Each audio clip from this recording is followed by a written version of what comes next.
All right, hey people. Today is December 13th, 2024. It's almost midnight. My name is Chris Lucas. This is my show, The Protestant View. If anyone's been waiting, I'm sorry. I've got like a lot of things going on right now. Part of the reason why I didn't do a show last week was because my furnace is broken and I'm not even sure why. Um, So, I just been dealing with things like that, and I work a lot. So, um, anyway, if anyone wants to come on my show, talk about Daniel 9:27, you're more than welcome to. You don't have to have the same viewpoint I have.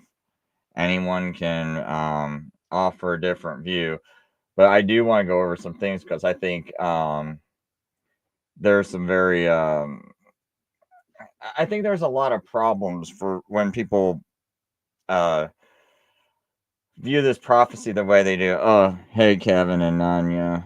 Let's see, and Nanya, I did check out that Daniel. Let's see here, that Daniel, the way you view it, as far as like that. There, I'll put it this way. There might be a little merit to that whole John thing because I thought it was just something that John 6:4 verse, right? And then someone started showing some different problems um, to me about John 6:4 besides it just saying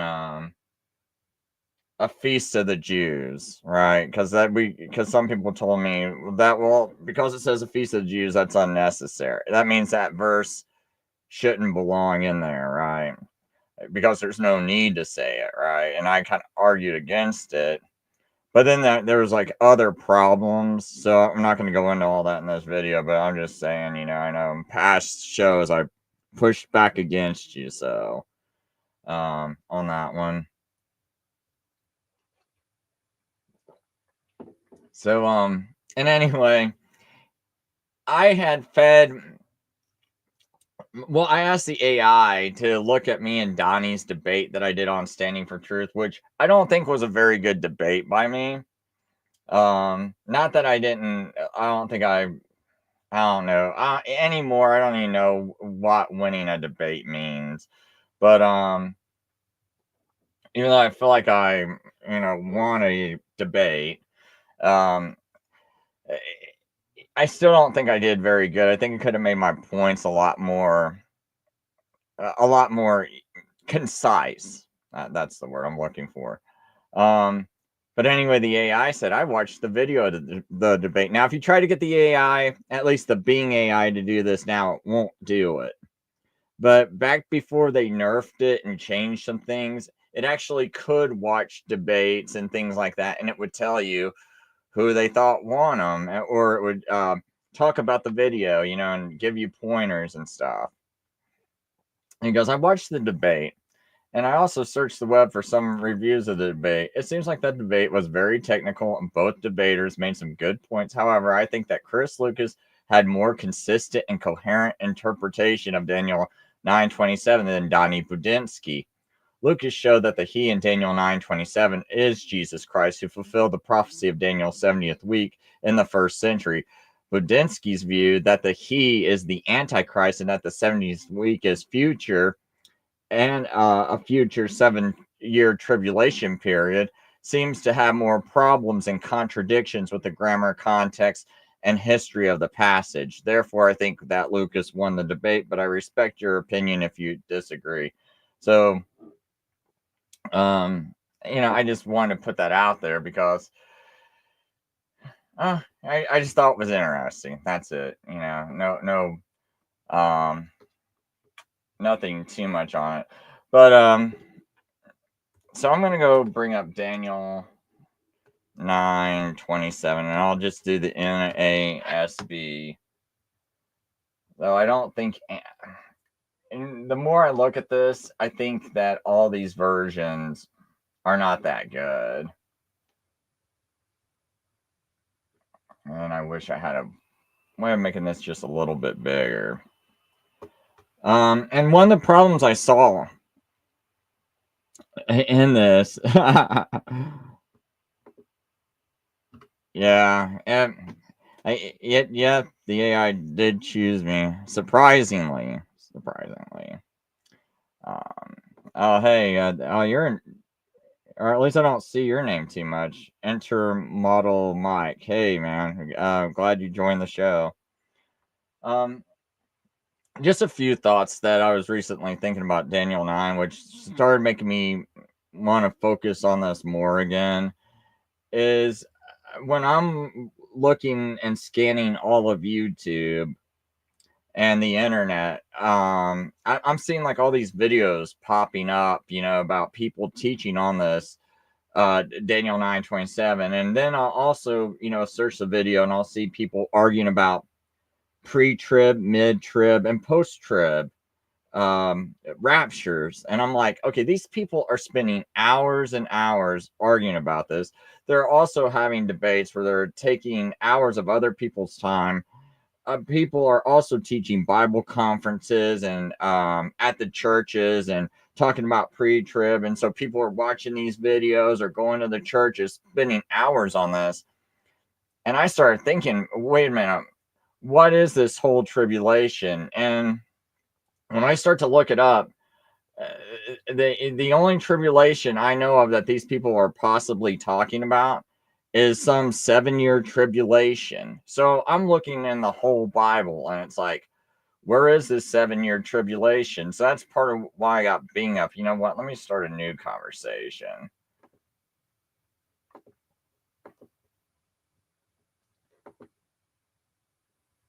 Oh, I missed that they don't have the microphone part anymore. Oh. Okay, so anyway, I'm just gonna ask Bing, what all verses specifically mention a 7-year tribulation? Or where do these people get that from? All right, because all I know is it's from Daniel 9:27. And then, okay, so it brings it up again in Revelation 11:2-3, and Revelation, 11:2-3, and Revelation 12:6-14.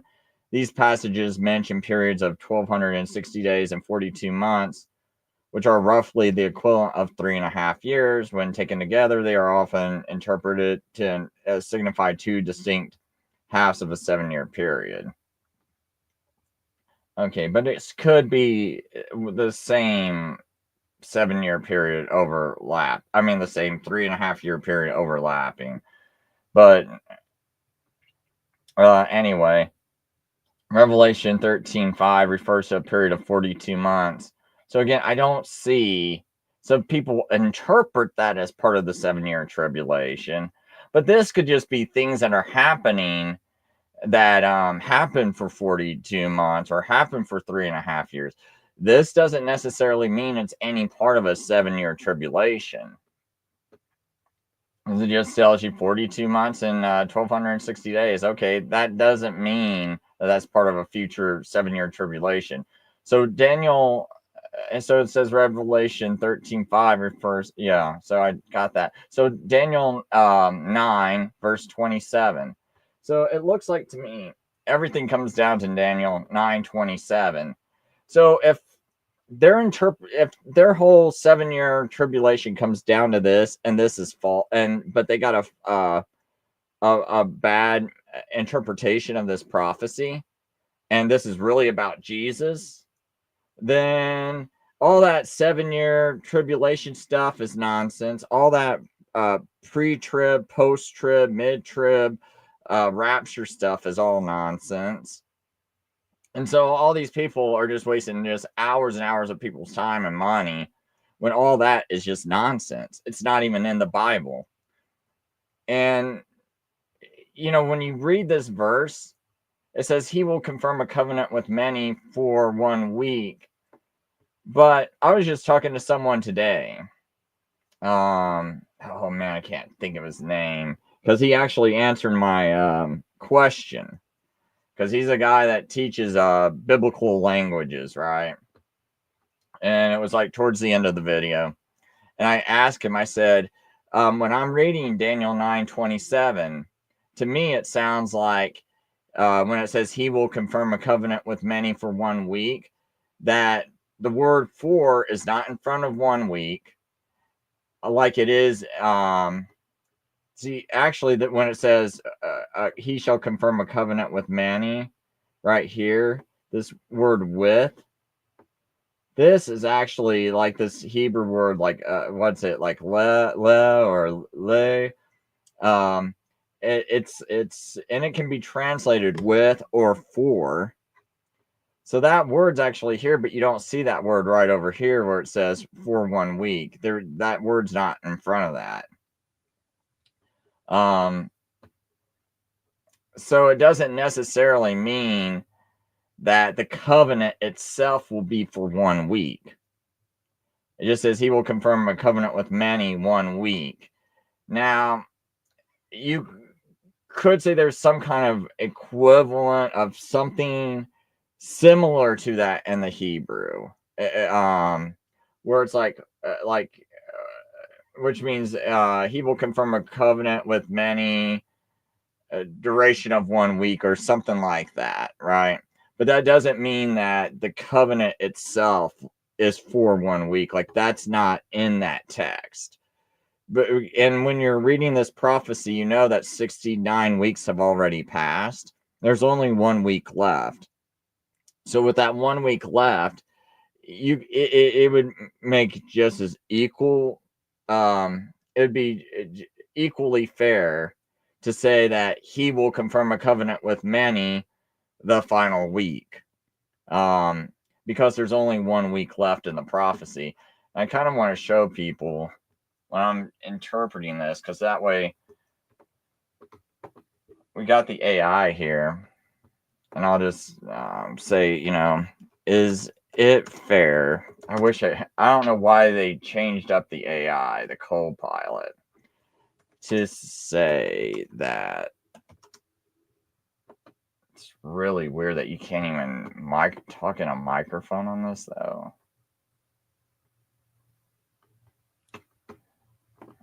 Anyway, is it fair to say that in Daniel 9:27 that the verse is just saying that, well, that the verse is not saying how long the covenant will be for. It is merely saying that there is 1 week in which it is confirmed, or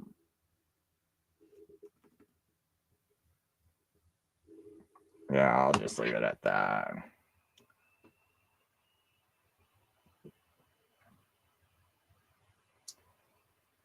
So it says you got a good eye for textual analysis. Daniel 9:27 is indeed a complex and often debated passage. The verse does mention a covenant being confirmed for 1 week, commonly interpreted as 7 years.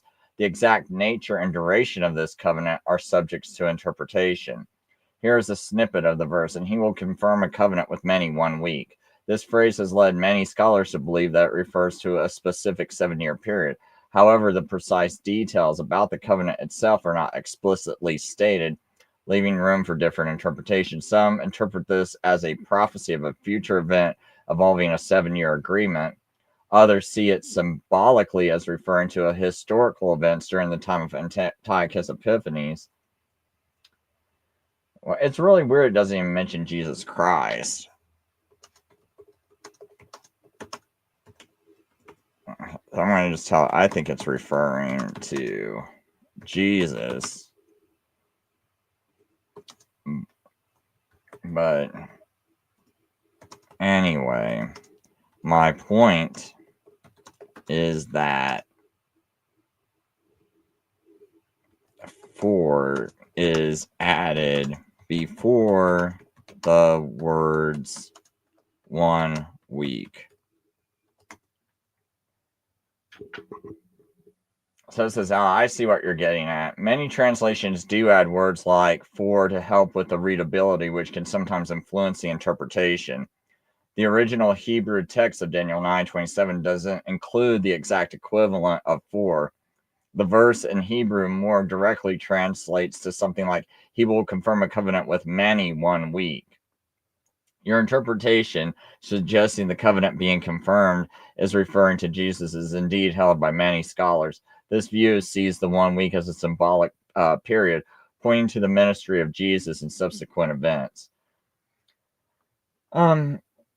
So my main point is, now for someone to take and break this prophecy up into, some people do it into 3 sections, where they break the first 7 sevens into 49 years, and then they throw the next 62 weeks or 62 sevens, into the future, and have it start at some other point.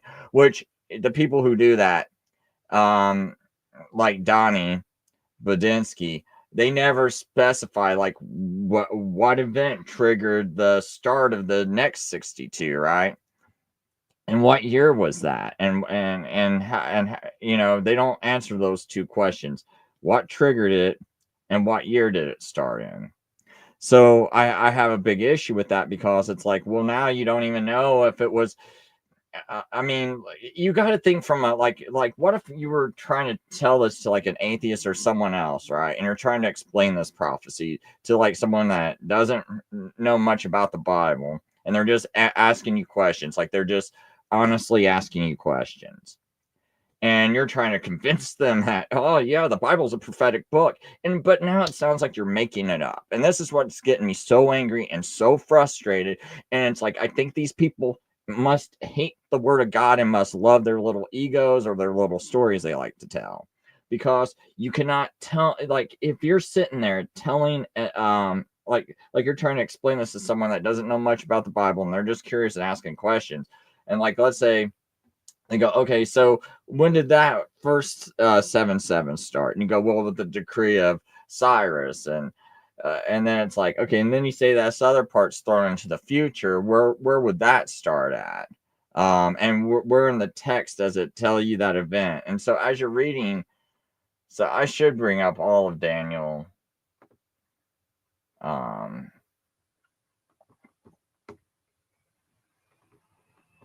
Just so we know that. Gosh, I wish I could think. I need to find some way to bring this up a little bit larger. Let me try to find a different version, because for some reason.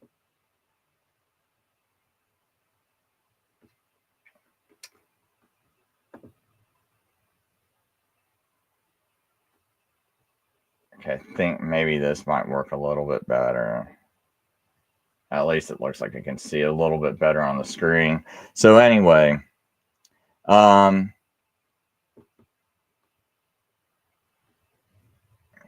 make this as big as I can. So right here it tells you, so you are to know and discern that from the issuing of a decree to restore and build Jerusalem until Messiah the Prince, there will be 7 weeks and 62 weeks. So to me, when it says 7 weeks and 62 weeks, it sounds like these are all like this has got to flow together. But, Donnie and a few other people want to break this apart right here. So it says there will be 7 weeks and 62 weeks. And for anyone that's new to this prophecy, this word weeks right here, it's actually the Hebrew word shabuim, which means it's a plural form of the word sevens. And whenever that's used, it usually means years. Because if it doesn't mean years, they'll specify it, like they do in Daniel 10 verse 3, where they'll say, well, where Daniel says he was praying 3 weeks of days. Why do they have to add the word days to that verse if it was like a week, if a week meant days already, because it doesn't. It can mean years, and when it's normally by itself, it always looks like years to me. And so they'll specify and they'll add the word yamim to be a week of days, right? Because yamim is the plural of yom. Yom is singular form of day, right? So yamim would be the plural form of day. So anyway, so it's telling us that there'll be 7 weeks and 62 weeks, and then we'll be built again with, this says plaza and moat, but I think it's actually squares and moat, or streets and moat, or streets and trenches, even in times of distress or times of trouble. Then after 62 weeks, the Messiah will be cut off and have nothing. So as you can read here, you have no place to start your 62 weeks. So that's why Donnie automatically lost the debate, because he's splitting this up and he gave no place to start the 62 weeks. Because guess what? The Bible doesn't tell you what event triggers the next 62 weeks. Nothing. And what's really crazy is that, people like him will think they can teach and study the Bible, teach people the Bible and spend hours making these presentations, and it's like, don't you notice these little things like that? But they're so fixated on wanting to make Bible fan fiction and talk about a future antichrist, they just completely look over this detail. So hey, Mike. Anyway, so they completely look over this little detail, like, where do you start the 62 weeks? So you cannot break this up. So it's not broken up here. Why would you think it's broken up in verse, when at the 7, the last week, the final week, why is that cast into the future when the first 62 isn't cast into the future?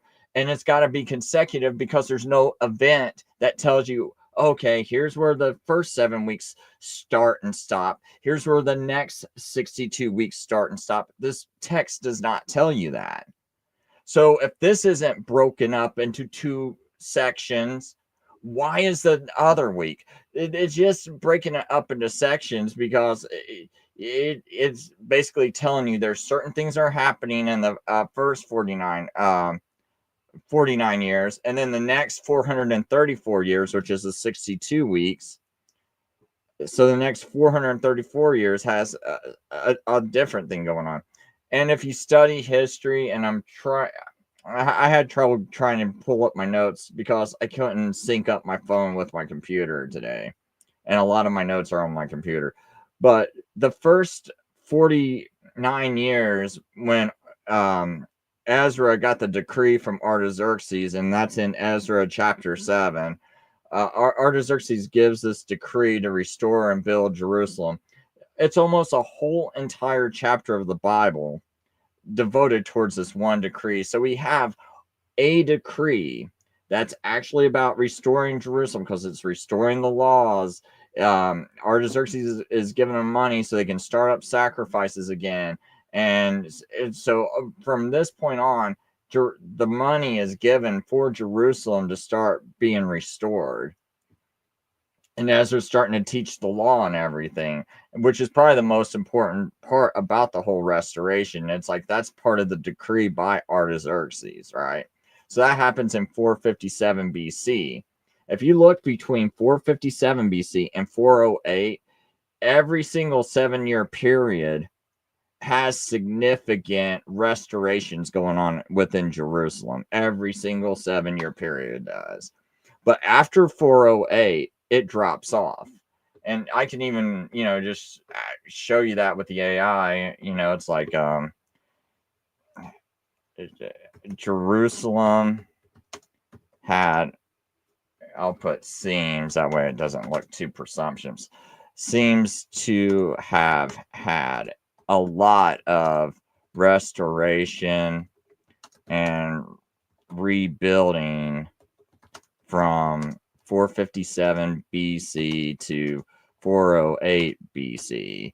And it seems to drastically, and it seems that there is not very notable restorations happening after 408 BC. I'm just going to see what the AI says. It goes, you're absolutely right. The period from 457 BC to 408 BC is indeed significant for Jerusalem's restoration and rebuilding. The time frame saw several key decrees and efforts. Artaxerxes' decree in 457 BC. This decree allowed Ezra to lead a group of exiles back to Jerusalem and restore the city's religion and social life. Says completion of the second temple, 515 BC. The rebuilding of the temple was completed under the leadership of Zerubbabel, following earlier decrees by Cyrus and Darius I. Nehemiah's wall, 445 to 408 BC. Nehemiah, with the support of Artaxerxes, led the rebuilding of Jerusalem's wall, providing the city with much needed security and stability. After 408 BC, there were fewer notable large-scale restorations, although Jerusalem continued to develop and evolve over the centuries.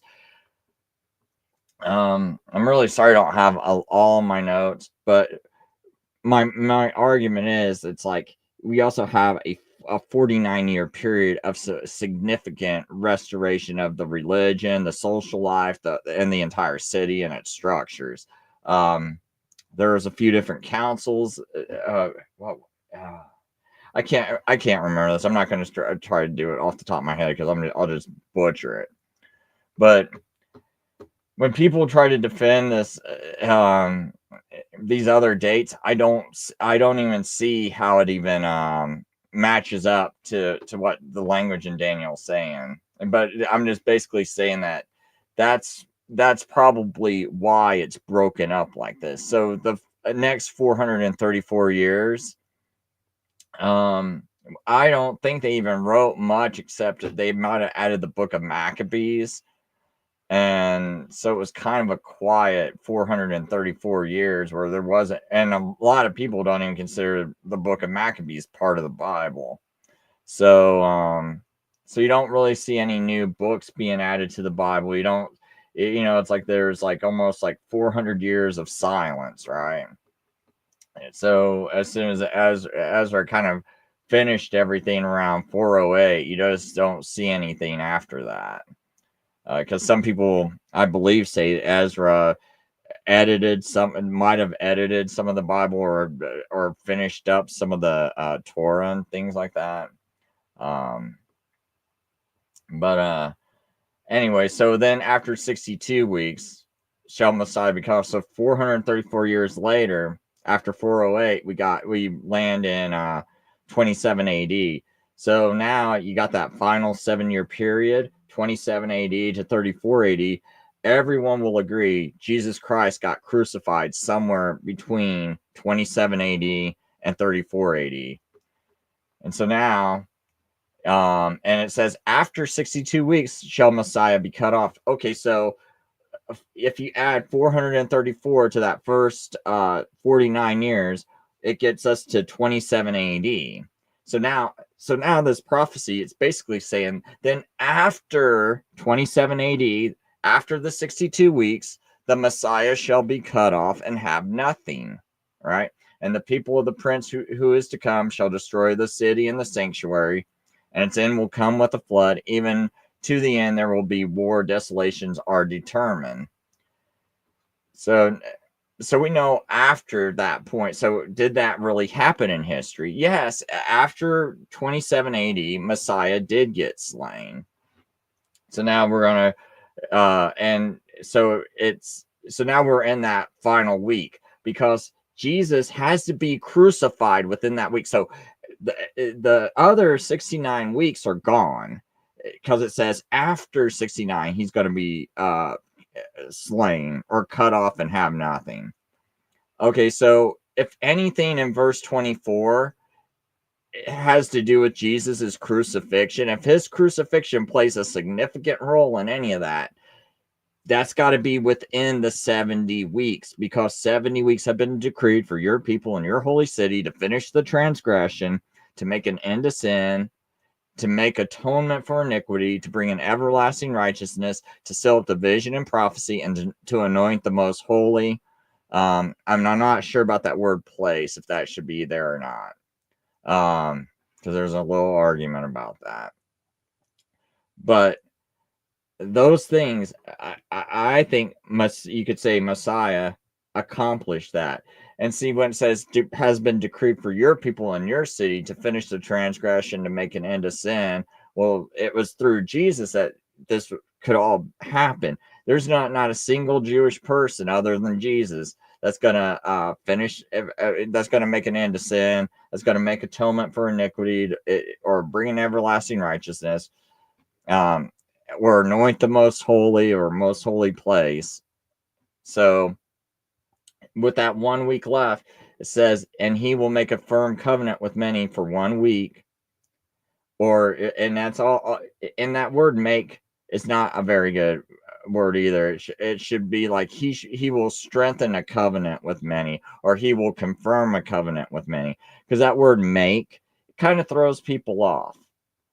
It makes people think of the Hebrew word bara, which means create, and I think asa is like a similar word which means create. And you don't see that in this text. It's I think it's a Hebrew word. Is it gabar? Gabar, or I think that might be it. And which means like strengthen, or to confirm. And if you look at all the other places in the Bible, you won't find, like, whenever whenever someone's creating a covenant, it doesn't say, it doesn't have that same wording. And so if it's strengthening a covenant or confirming a covenant, that means it's all that he's taken a covenant that already exists and he's confirming something that already exists, not that he's making a covenant. Because a lot of people will see this word make, and then they'll see this word for 1 week, and they'll be like, oh, he's gonna make a covenant, create a covenant with many for 1 week. And it's kind of like they like to use this word with. So that way it sounds like, I'm making a deal with the devil, because they want to basically say this is about an antichrist. But this word right here in Hebrew, it can be either with or for. So it's quite possible to translate this to he will confirm a covenant for many 1 week. So it's not even telling you the length. So now we have another problem for the people who want to make this about a future antichrist. Where do you start the next 7 years? It's the same thing that Donnie had the problem with the 62 weeks, when Donnie wanted to split this up into 2 pieces. He wanted to split this the 49 years and the 434 years into 2 different parts. Right here where it says, and that will be 7 weeks and 62 weeks. He wanted to separate those 2. But the problem was he didn't have nothing to start the 62 weeks with, right? There's no event. It doesn't even tell you what it was. And he couldn't even tell you what it was. He couldn't even tell you what year it was. But he believes it, and he's going to teach it, and he's going to write all these books about it. So the same problem is here now, because now you don't know when the final week starts. If this is about a future antichrist, you don't know when that final week starts. It doesn't tell you. You could be in it right this second. You wouldn't even know. It's like, oh no, you might have already went along with it. You don't know. Because you're sitting there reading into this that, oh, I got to wait for an antichrist to sign a 7-year covenant first. Then the mark of the beast comes. So I can go take anything that the government throws at me, because it's like, well, according to my theology, the 7 years didn't start, so that can't possibly be in the mark of the beast. So, times are tough. Let me go ahead and take this thing. Let me go ahead and submit to this. right? Because you don't know, you're trusting some wicked false teacher at your church, some false pastor that should know better, and you're just like, oh, I'm gonna believe you, and it just it burns me, because there's no way you should ever get this wrong. If because you know what, no one puts a gun to your head and says, hey, you better teach this to people. And then if that was the case, I could understand someone like, oh well, I don't know, it might be about an antichrist, I'm kind of dumb, I'll just, okay, I could understand. But no one puts a gun to your head. You could say, I don't know. And I wish that's what people would have told me at church. I just tell me you don't know.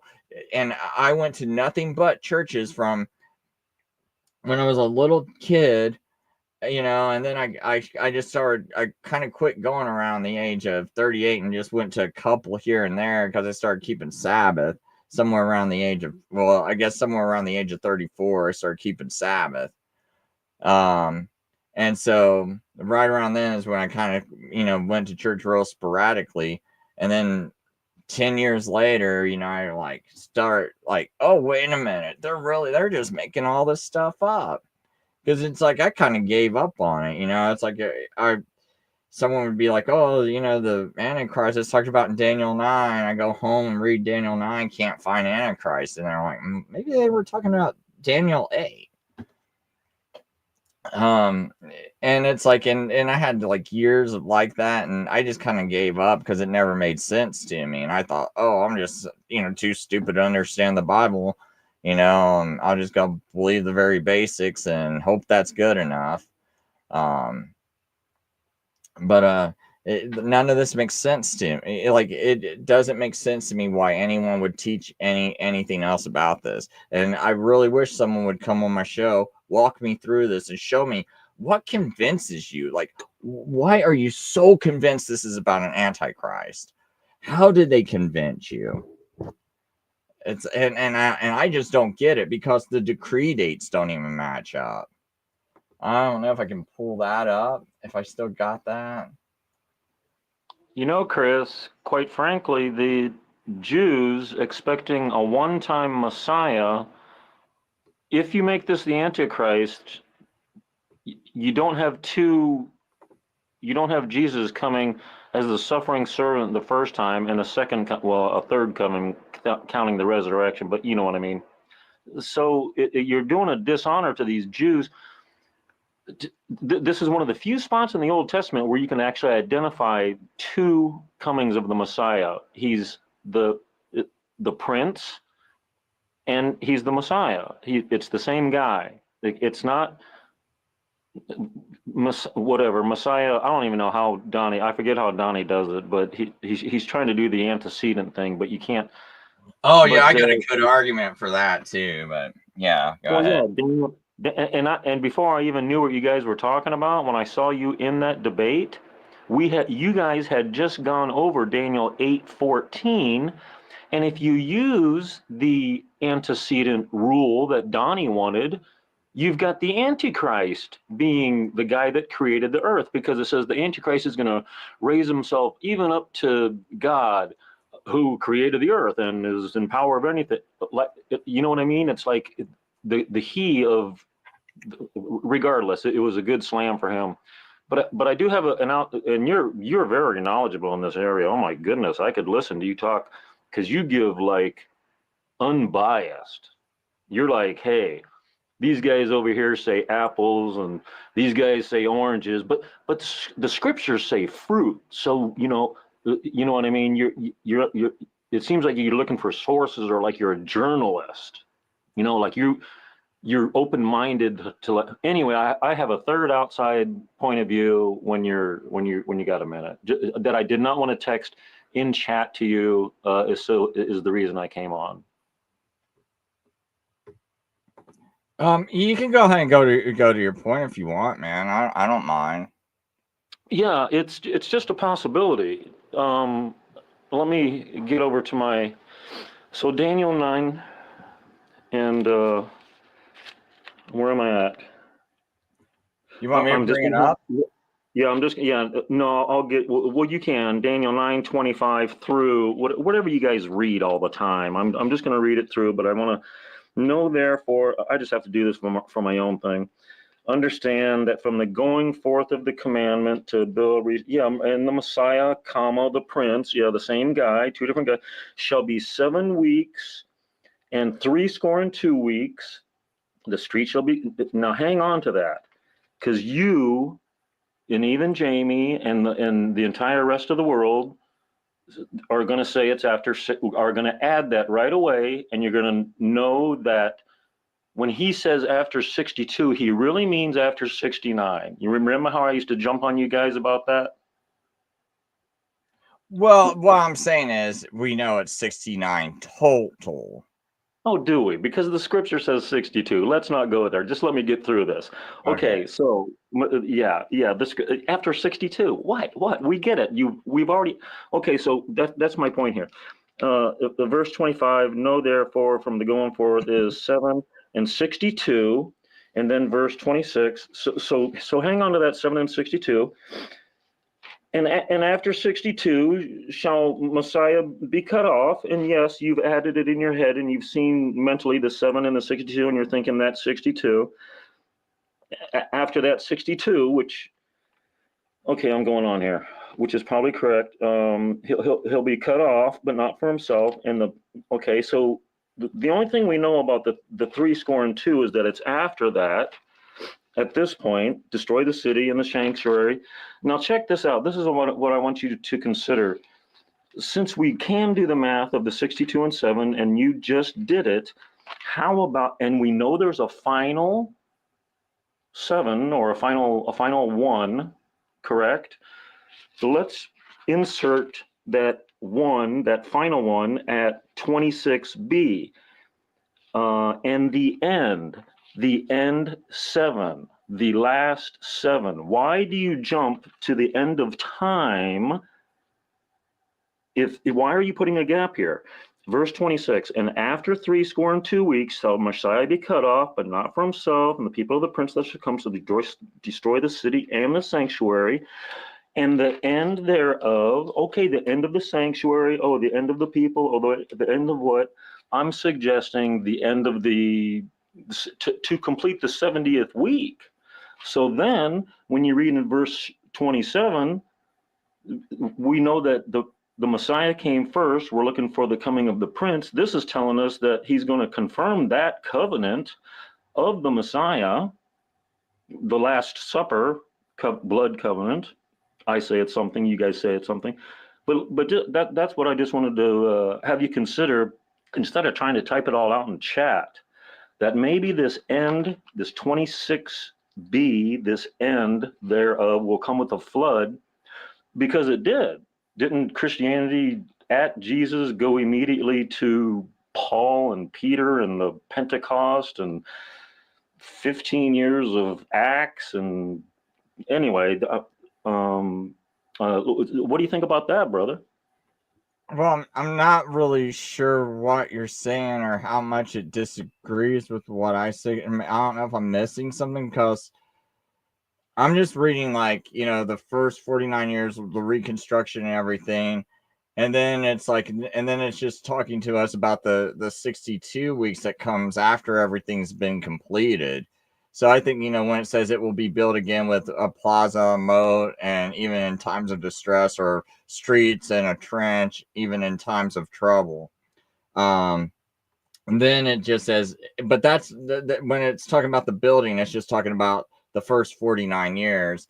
And then it's telling us, and then after 62 weeks will Messiah be cut off. So then there's the 434-year period, and then the Messiah is cut off and has nothing, right?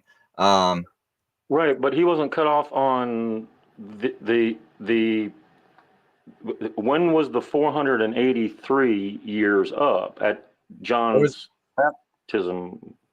Excuse me, when he came out of the wilderness, right? Or John's. Yeah, I would say it's right around Tishri, which would be like October of 27 AD. That's when I think the 27, and that just happens to be right around, when Jesus got baptized, because I think Jesus got baptized shortly right around that point.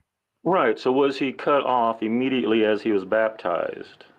That's after 62. A Well, day see, after that is 62. but it just says after 62 weeks. So there's 1 week left in the prophecy, right? There's one Yeah. 7 year period. Right. So if you're looking for that last week, I'm suggesting it's in the word, and the end thereof shall come with a flood. The end week thereof shall come with a flood. Even because it follows right after he'll be cut off after 62. And then it kind of gives a couple words on, troublous time, whatever. But yeah, so when is he cut off after 62? A day later, 3.5 years later, 100 years later. Well, we know there can't be any gaps. So when we see, and the end thereof shall come with it, we think that's reverting right back to the immediate thing it was talking about, like the sanctuary coming down or something, and the end thereof shall be with a flood. Like, oh, the end of the world, or the end of the temple, as Donnie, or as we like to push it off into the future, the end, in the end days. But why isn't that, why when they, so you're creating a gap yourself? Keep it within that 70, and the end thereof, the end of the 70. Oh, okay. I see what you're saying. So as soon as it Yeah, ends yeah. in 34 AD, let me see if I'm following you. As soon as it ends in 34 AD, which would be the end of the 70 weeks altogether, then you start to see a flood of events, like a lot of distress, because the Jews were getting kicked out of Rome and all that stuff. And there's like lots of persecution. Is that what you're saying? So its end will come Oh, like a yeah, flood. yeah, yeah. But I'm in And a then there flood of were wars. There were wars curriculum. among the Jews and among themselves. And so even into the end will be, war desolations are determined. So, Right, I mean, I right. guess it would, is Every that what one of you're those 40 saying? years of the 40 years of sacrifices that were not accepted. The the the Talmud has it from the year 28 to 68 in the Talmud. The sacrifice, the red above the temple door did not turn white for 40. You don't know? Are you on Okay, mute? okay, that's interesting. So she said the Talmud says 28 AD to 68. Yeah, yeah. And the Roman Catholics confirmed it maybe in like 2016, but I can't, because my mom gets this magazine called The Catholic Voice, and it was a whole section on the Pope saying, hey, actually, the temple was destroyed in 68. And I'm like, oh, cool. I was just studying that. And then I tried Googling it, and you can't find it. You can't find it, friend. It's, and I'll tell you what, there's another, I want you to test something on your AI. Yeah, we got to talk about this, friend. This is serious. In fact, I'm going to find the scripture right now. You consider that thing about the end. That's the only thing I really wanted to share. I don't have any solution to Daniel. I do know anytime you talk about the 920 whatever for let's see 24, the end of 24, to seal up the vision and the prophecy in the KJV. The If people talk about this and they don't know what that prophecy is, you probably shouldn't listen to anything they say. This is actually in the Hebrew prophet, to seal up the vision and prophet. Now the prophet does have the prophecy, blah blah blah, but the literal translation would be prophet. But yeah, there's a question I asked my little free Gemini AI, and I shouldn't have said that out loud. People may be listening, and I tell you what, I was flabbergasted, and I would certainly like you to test it. It would just take 2 or 3 minutes.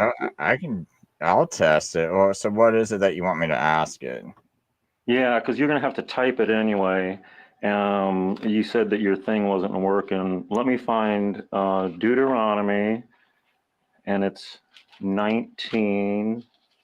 Yeah, my But I can't. computer did an update, and now it's like the AI is not set up the same it was. So With that missing microphone, I would not. Oh, typing stuff out? I wouldn't. No, no. yeah, it's really weird because it's the same on my phone, but they changed it on here, and it makes it it's awkward to do a show because I thought I didn't notice it because this is the first time I've loaded up my computer in a week. Yeah, that's probably quite honestly, like something must be wrong if you don't have a microphone. Is it not? I don't No, know. Sometimes you get it just doesn't, it didn't, like when it updated, the Copilot was all different, the browser was different, everything was different on it. So it just knocked everything out of sync. So, but anyway, so did you find what you want me to ask it? No, I'll probably have to Google it. You're fine. I just wanted to get on about that, the Okay. possibility that, yeah, that end thing. But doggone it, I tell you what, it's a literal word for word, 3 or 4 words literal, and it won't give you the answer, and it shuts down. I've got a screenshot of what it says. It's totally weird. And it won't, but I'll find it, friend. You go Yeah, if you on, got go a on. screenshot, you should share it on a community post and I'll take a look at it. Yeah, I'm gonna stay on here. Let me go to my, I'm afraid to That's leave here fine. to, If you find it, just let me know because I'm just going to continue on to like another point. yeah, please do. And I'll be Okay. back and I'll throw it to you in the chat, and then you can see where you're at if you're leaving, going home or whatever. All right, brother. All right. All right. Thanks. So anyway, another problem I see with this, with the way the futurists interpret this, well, like a point real quick while I'm thinking about it. I was like thinking about like all the people who teach free grace, and one of the things, uh, see, this is part of the problem where I can't get, I don't like a doctrine when it seems kind of new to me, and then I see almost everyone who teaches that doctrine teaching something odd, which is like not a single one of them. I mean, almost all of them that I looked up. Let me ask the AI one more time. Um, are there any free grace pastors or teachers that you know of that teach that Daniel 9:27 is about Jesus putting an end to sacrifice? Oh, it does say it. Well, when I asked it a couple of days ago, it said they didn't know any of them. Said one notable example is Dr. John Oakes, who has written extensively on this topic. He suggests that the cessation of sacrifices mentioned in Daniel 9:27 refers to Jesus' crucifixion, which he believes fulfilled the prophecy. So, okay, that's interesting. Because the other day I kept asking AI and it said there was none. Yeah, it first told me, oh gosh, I think it's like Philip Morrow was a free grace person, but I couldn't find any confirmation that he was. And, um, but I have trouble with this free grace thing because, okay, it seems like it's based on dispensationalism and the fact that, like, if there's actually a mark of the beast that comes. Now, if you want to say the mark of the beast already happened or something, maybe that he teaches that's an event that's happened and he's free grace, then maybe that's how you would get around it. Um, but one of my issues with that is it's like, let's say someone believes in free grace and you're real lax and but you were taught one a sincere moment of belief and you're saved forever and you accepted that, and now the mark of the beast comes and it's like, couldn't you take that and go, whoa, I took the mark, that must not be the mark, right? Because circular reasoning is that free grace is right. Therefore, I cannot take the mark, because if I could take the mark, then I wouldn't be saved. And we know people who take the mark can't be saved, so therefore that must not be the mark of the beast. Like, to me, it could kind of lead to something like that, because I don't know how obvious the mark of the beast is going to be. And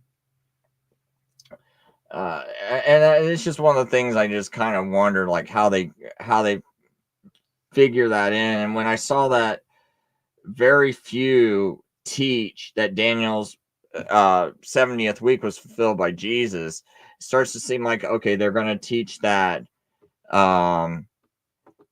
about rapture being a pre-tribulation rapture. I saw a lot of them. I'm not sure how many of them teach this, but I saw a lot of them teaching that, right?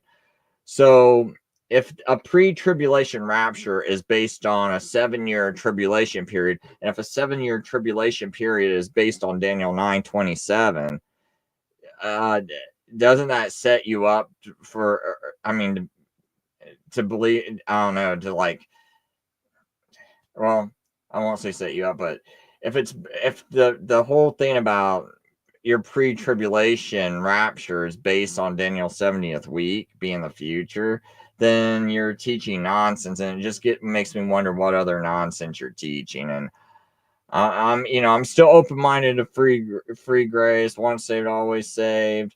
But like, that's one of the things is, when I'm reading the Bible, I'm thinking to myself that it looks like you have to keep faith. At least, like, you have to keep believing. Like, I don't see anything in the Bible that says you can stop believing. So I would at least say that you have to maintain belief in order to be saved. And I just think this doctrine, when you say, oh, the 70th week is future, then you're thinking, okay, you might go through a mid-tribulation, right? And then you get raptured up before something happens that forces you to have to do a work, like not take the mark. But not taking the mark really isn't a work, because you're just like saying no to evil. So so to me, I don't know, like when you do nothing, like, I don't know how that's a work, because it's like a work means you had to put forth energy. So I'm not really sure if not taking the mark classifies as a work, because to not take something, you're just refusing it. So you're not putting any effort into refusing something. So, but, so Tackling the Giant says, and hey, anyone can come up here, like, if you guys want to just share things and share your thoughts about rapture and stuff, because it all ties into here. And to be honest, some of that topic is new to me, because it's like, it just kind of started dawning on me that rapture and all this other stuff people talk about, it's all tied into this. And now that I'm seeing that it's that 7-year tribulation period, when they start talking about mid-trib, post-trib, and pre-trib rapture, since I see that whole, when they say tribulation, they're talking 7-year tribulation, they're talking about this. And when I see that this is nonsense, I'm like, okay, light bulb just went off, so you guys might have already figured that out. It's just, I just kind of came to that conclusion. He said rapture is misinterpreted. All will agree that rapture occurs after the resurrection of the dead, based on the scripture that says the dead in Christ rise first, and then that we are alive and remain will be called up. And you say, if you read Ezekiel chapter 37 through 37:12 to the end of the chapter, you will see exactly where you go at the resurrection of the dead. Valley of the Bones. Oh, so you're familiar with that? Because I wasn't. No, no, no. It could be some completely different thing. But yeah, for sure. I think it was Ezekiel. He was in the Valley of the Bones, and God told him, "Tell these bones come together. Tell these tendons to come to the bones." So it does sound like he's confirming a physical resurrection, not just a spiritual, mental ascent. So he said, read 12 through the end of the chapter. It says, therefore prophesy and say to them, this is what the Lord God says, behold, I am going to open your graves and cause you to come out of your graves, my people, and I will bring you to the land of Israel. Then you will know that I am the Lord, when I have opened your graves and caused you to come up out of your graves, my people, and I will put my spirit within you, and you will come to life, and I will place you on your own land, and you will know that I am the Lord, have spoken and done it, declares the Lord. So the reunion of Judah and Israel. The word of the Lord came again to me, saying, now you, son of man, take yourself one stick and write on it for Judah and for the sons of Israel, his companions. Then take another stick and write on it for Joseph, the stick of Ephraim, and the house of Israel, his companions. And then put them together for yourself, one to another into one stick, so that they may become one in your hand. And when the sons of your people speak to you, saying, will you not declare to us what you mean by these? Say to them, this is what the Lord says. Behold, I am going to take the stick of Joseph, which is in the hand of Ephraim, and the tribes of Israel, his companions, and I will put them with it, with the stick of Judah, and make them one stick, and they will be one in my land. The sticks on which you write will be in your hand before their eyes, and say to them, this is what the Lord God says. Behold, I am going to take the sons of Israel from among the nations where they have gone, and I will gather them from every side and bring them into their own land. And I will make them one nation in the land on the mountains of Israel, and one king will be the king for all of them. And they will no longer be two nations, and no longer be divided into two kingdoms. They will no longer defile themselves with their idols and with their detestable things, or with any of their offenses, but I will rescue them from all their dwelling places in which they have sinned, and will cleanse them, and they will be my people, and I will be their God. And my servant David will be king over them, and they will have one shepherd, and they will walk in my ordinances and keep my statutes and follow them, and they will live on land that I gave to my servant Jacob, and which your fathers lived, and they will live on it, and their sons forever. My servant David will be their leader forever, and I will make a covenant of peace with them, and it will be an everlasting covenant with them, and I will place them and multiply them, and set my sanctuary in their midst forever. My dwelling place also will be among them, and I will be their God, and they will be my people, and the nations will know that I am the Lord who sanctifies Israel, when my sanctuary is in their midst forever. Beautiful. That's pretty interesting. Now I'm glad he brought that up, because I'm definitely going to have to think about that a lot later.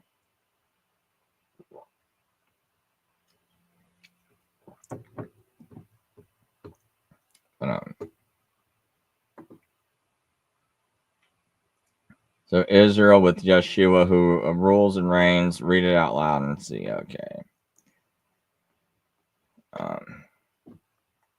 So I'm just trying to make sure I didn't catch anything else. Oh, you sent me something, or is this what you want me to put in, Mike? It says, where does Moses say perform the word? Yeah, when you got time, I was going to throw that in your chat and run, but then I chilled. But yeah, that's what I threw into mine, and it couldn't find it. And I said, how about here? And they're like, no. And I said, specifically, how about this? Book, chapter, and verse. And it gave me a message, and I don't know how to send it to you. It gave me a message. I can't discuss like something, a little bit of a paragraph, and then the last part of it says I can't discuss like religious things. Okay, so mine's saying, you're pointing out a less commonly referenced detail. Deuteronomy 9:5 indeed mentions that he may perform the word which the Lord swore to your fathers, to Abraham, Isaac, and Jacob. It's part of the broader message where Moses reminds the Israelites that their success in entering the promised land is due to God's promise and not their own righteousness. It's always interesting to delve into these specific phrases and see how they fit into the larger context of scriptures. So that's all it told me. I don't know what you wanted me to specifically ask. I just copied and You pasted don't. exactly You're what. reading. You're reading that message, and you don't know what I want you to type in there.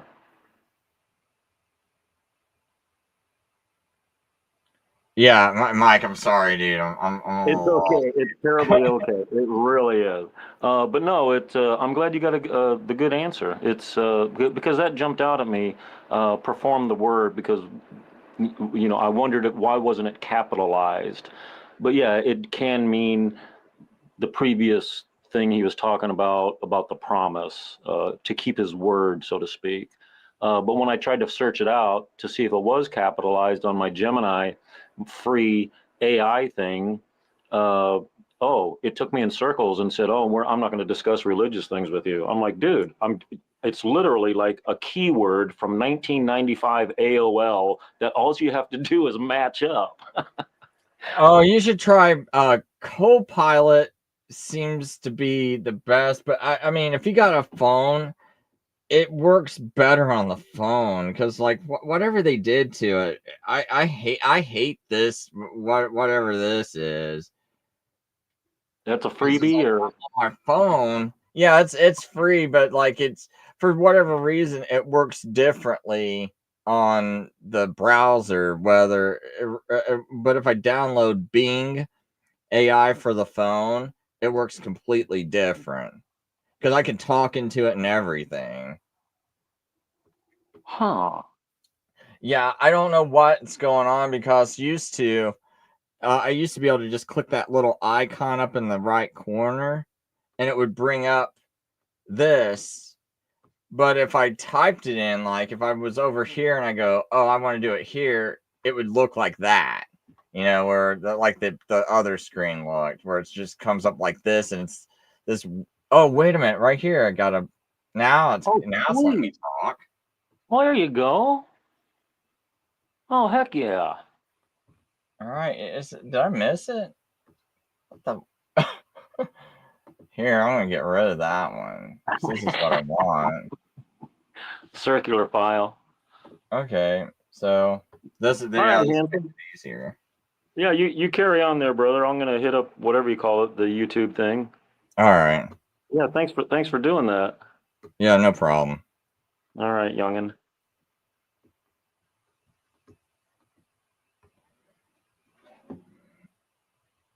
Does anyone else got any issues like with or see any other troubles about Daniel 9:27? Because like I honestly like it's been bothering me lately. Just watching how it's like if people are going to teach it and going to sit there in a YouTube show and start talking about this tribulation, especially with the way things are looking with the advancement of AI and all this other stuff, the last thing people need to think about is be confused about a 7-year tribulation. And maybe there's just always tribulation going on.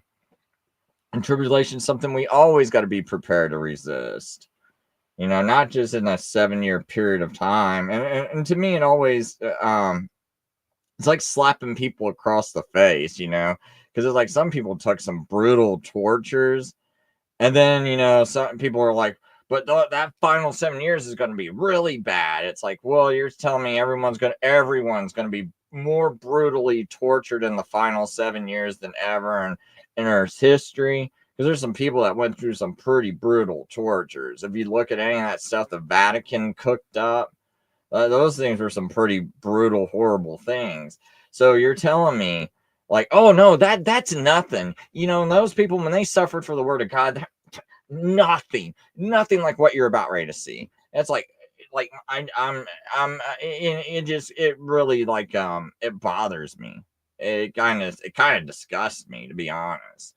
And it's like where this is where I can't hardly have a lot of fellowship because there's so many people teaching this and believing this stuff, and it's just like it's bothering me because like I think it's very significant. Those people went through very significant tribulation. I don't see how it gets any worse. And I think everyone's just got their, can go through tribulation any single time.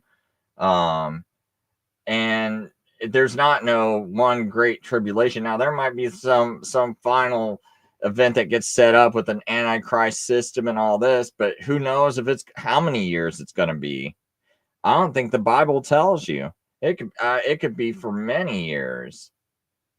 I don't think the Bible tells you. Or maybe Jesus, right when it's about the whole thing's about ready to get to a point where everyone on earth will be miserable. Maybe Jesus stops it. But then I read Revelation, and like, let's say that whole part about the two witnesses is like future, right? Now I'm open, but let's say I want to go to that one part about, I think it's like Revelation. I can't remember if it's 13 or 12 Revelation. I'll just put two witnesses. Oh, Revelation 11. Oops. Let me just go to the actual.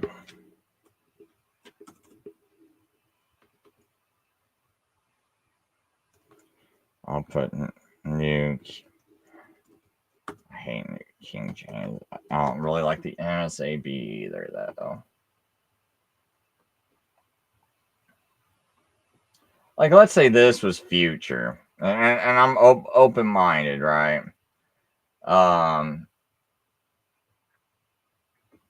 It says, there was given to me a measuring rod like a staff, and someone said, get up and measure the temple of God and the altar and those who worship in it. Leave out the courtyard which is outside the temple, and do not measure it, because it has been given to the nations, and they will trample the holy city for 42 months. And I will grant authority to my two witnesses, that they will prophesy for 1,260 days, clothed in sackcloth. These are two olive trees and the two lampstands that stand before the Lord of earth. And if anyone wants to harm them, fire flows out of their mouth and devours their enemies. So if anyone wants to harm them, he must be killed this way. These have power to shut up the sky, and that the rain will not fall during the days of their prophesying.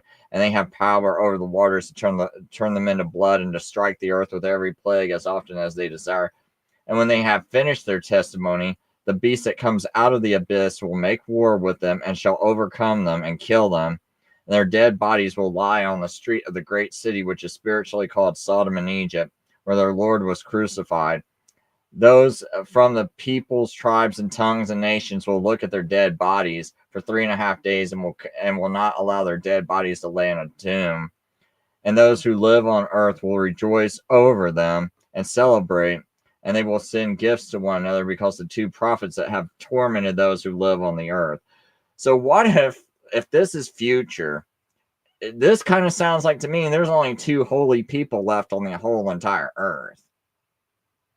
So, I mean, I don't, maybe things get real super bad to the point where you only got these two people left on the whole entire earth, because it says, and those who live on the earth will rejoice over them and celebrate.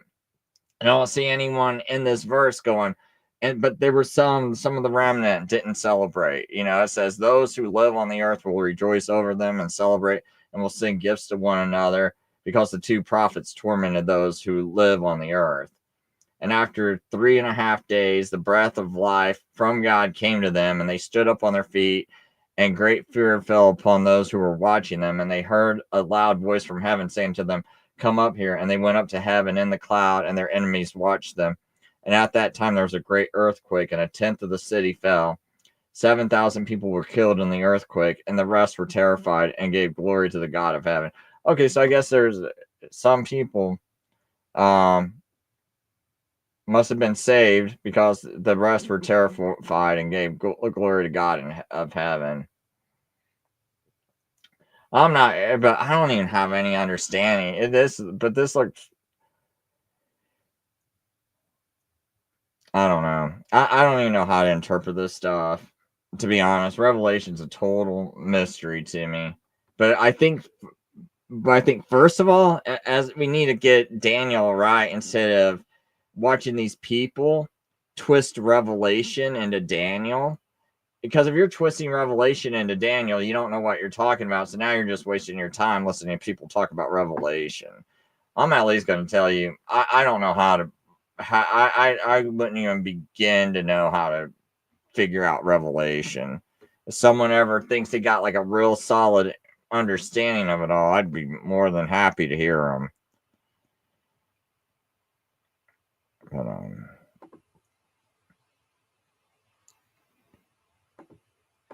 so I'm not sure if this is from. Oh, okay. So here you go. You said 2 witnesses equal 2 houses of Israel, 2 kingdoms. Fire out of their mouth the word of God. I have video on this. Okay, so you've got video on this. So let me tackling the giants. Oops, should want YouTube.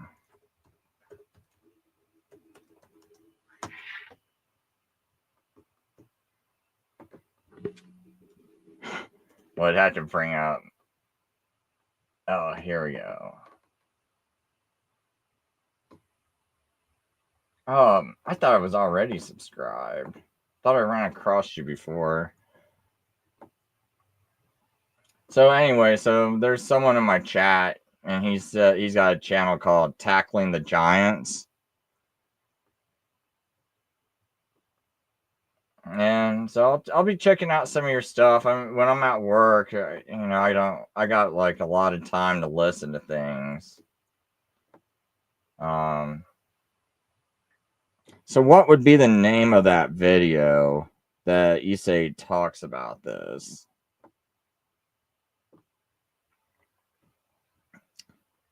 But anyway, I'll read the rest of what you said.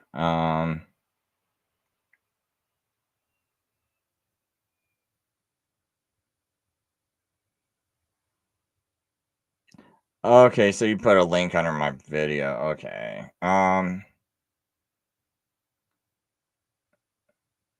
Man, you know what? I'm gonna give you a wrench. Just don't ever like ban anyone for any reason. That's all I ask. Like, don't because I really don't need moderators. I just give people wrenches so they can post links. But if you can be cool about not getting mad at anyone, no matter what they say, but I'll at least give you a wrench so you can post that link. But if you're like, oh, I'm kind of a hothead, take that wrench right back away from me. Okay, I'll take it away from you if you want. Just let me know. But I gotta wait for YouTube to. For some reason, it's really slow when you're trying to go into the live chat. It takes a while for that to pop up. But whenever it pops up, I'll make you a mod. Okay, here it goes. Finally popped up. So, oops. Ooh, shoot. No. I didn't mean to hide it. Gosh. Unhide. Sorry about that. I was trying to make you a moderator and my mouse moved on me.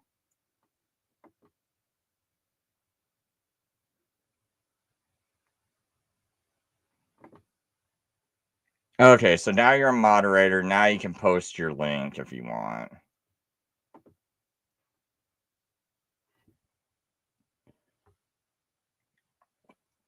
So if you know the link to that, you can just drop it in. It should post. But yeah, I'll check this out. So I mean, it's good. You don't think Daniel's 70th week is in the future or nothing like that. So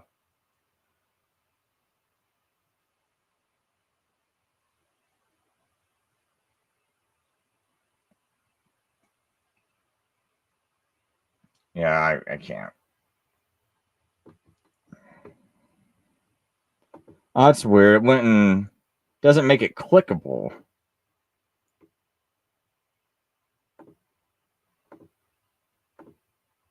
Maybe you should try dropping it without the HTTPS.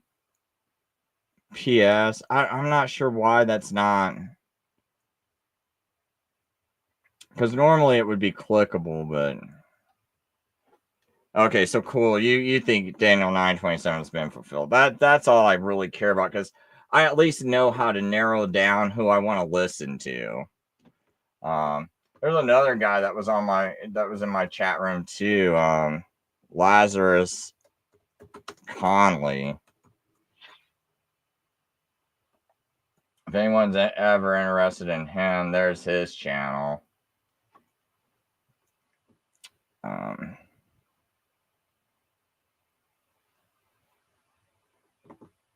But anyway, so dude, you should see the description. He's got chapters in the slide bar of, I don't know. Are you talking about this guy? You can't be talking about him. Huh. I don't know why that doesn't post. I mean, at least we can see the link so people can. I have no way of like. Yeah, I have no way of like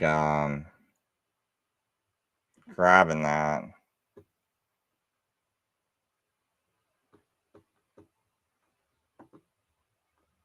I'm curious if I can even. So I'm gonna do the exact same thing.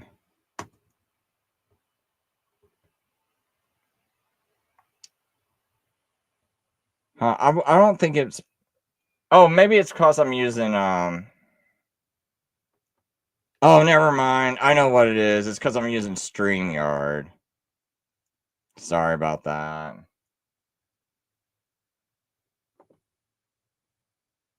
So if I go on to the YouTube channel, it is clickable.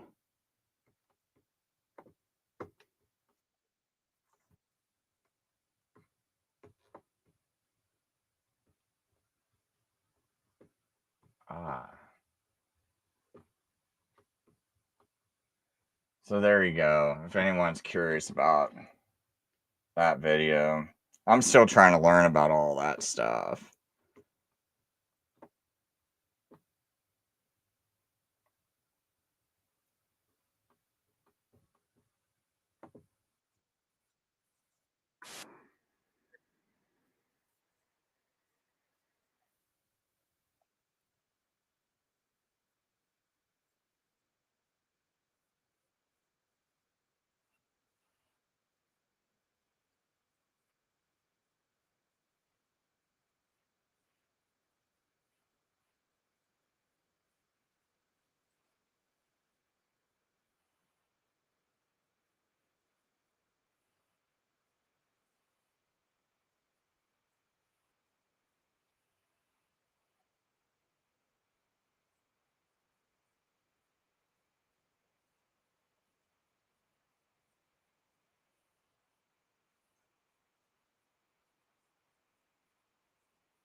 Oh, so it's not audio. Oh, I thought I had the audio on. Sorry about that.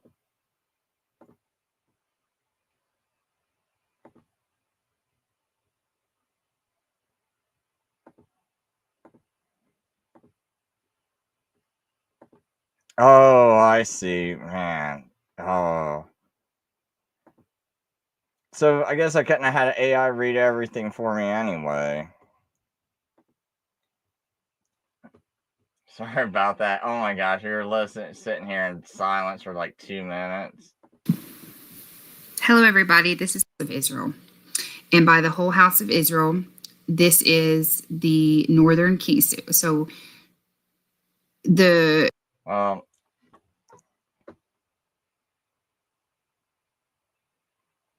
yeah, I was actually playing and just listening to it.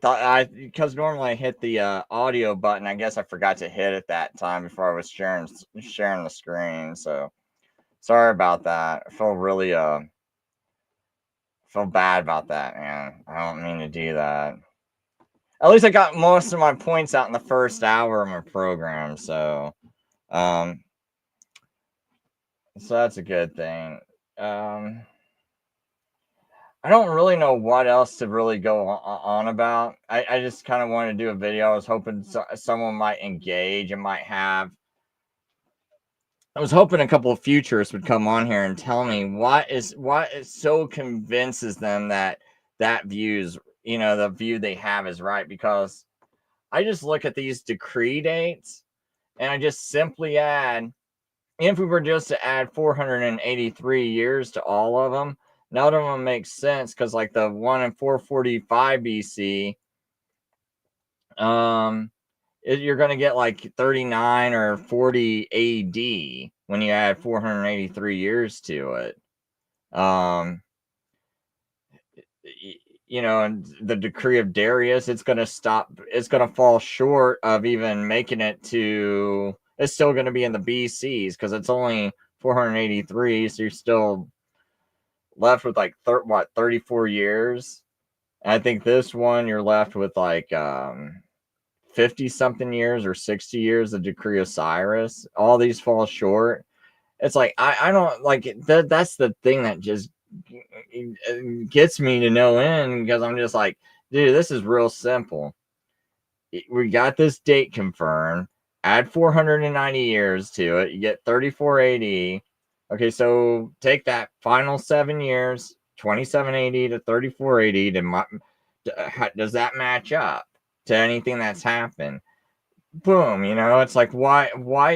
It's like, so how did you get this wrong? Because it's like with this, it's like with me, it's a real simple explanation. Jews use a lunar solar calendar. A 19-year cycle on a lunar solar calendar is not that much different than a 19-year cycle on a Gregorian calendar. So you don't have to, it's not that, a Jewish year is like 360 days and it's not really this, and you have to add up every single day. You have to take 483 times it by 360, then divide it by 300 and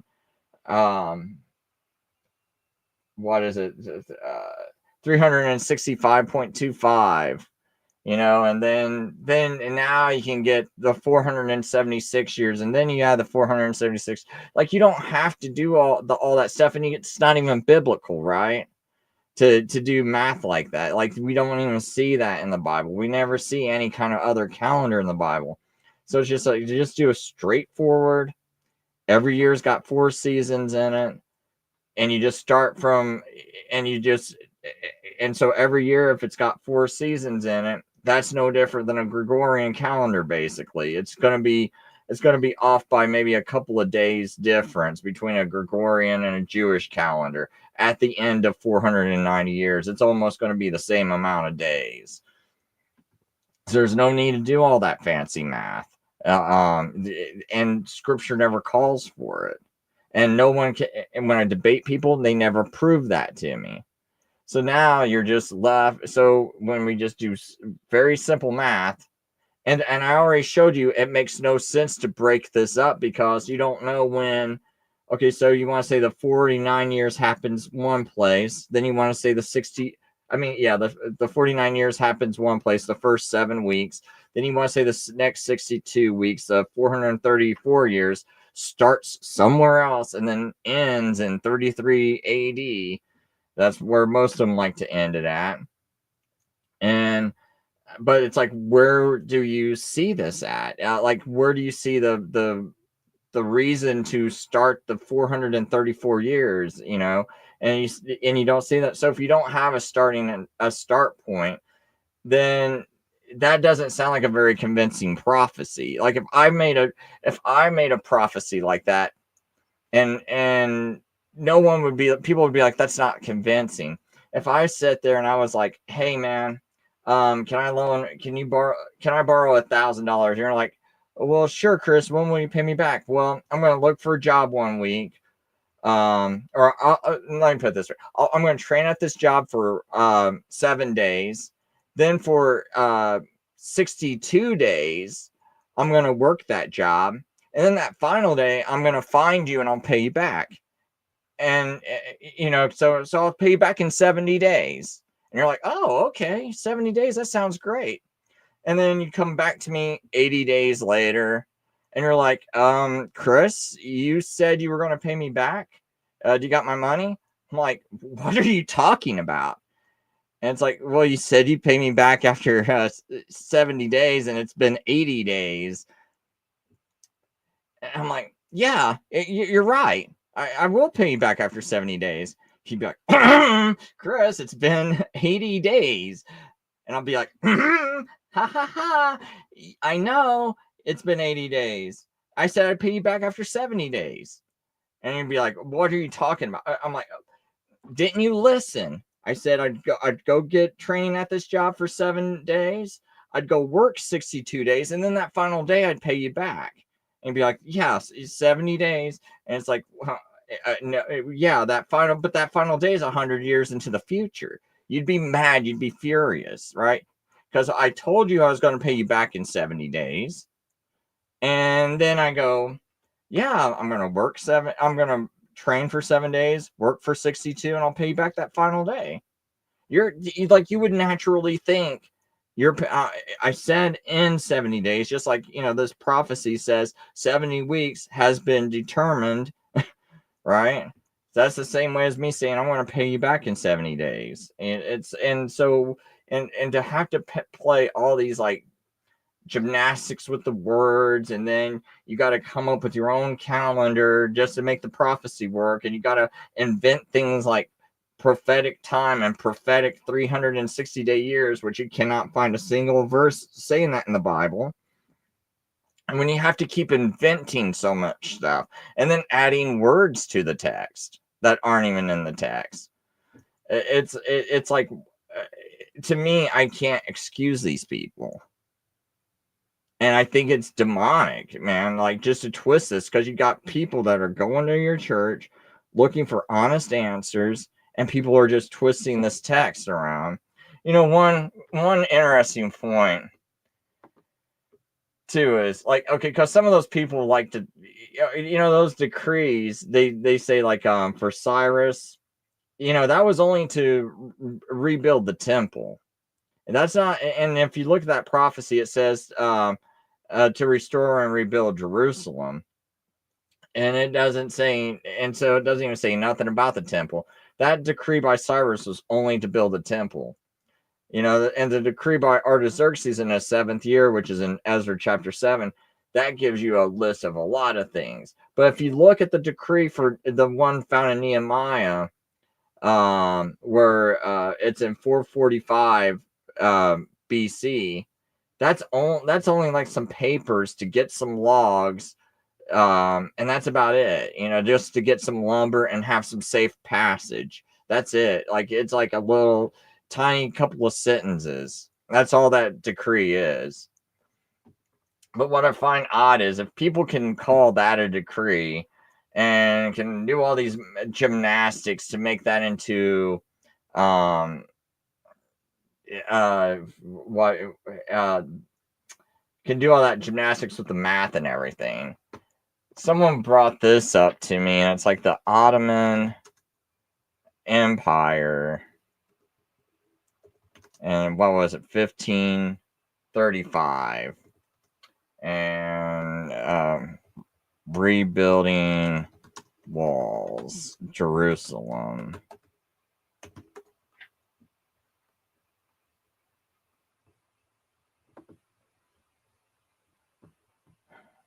and I'm not sure why someone brought this up to me. But anyway, it says in 1535, when Jerusalem was part of the Ottoman Empire, the Sultan Suleiman the Magnificent ordered the ruined city walls to be rebuilt. That sounds, it sounds a little similar to Daniel's prophecy, right? Just a little bit.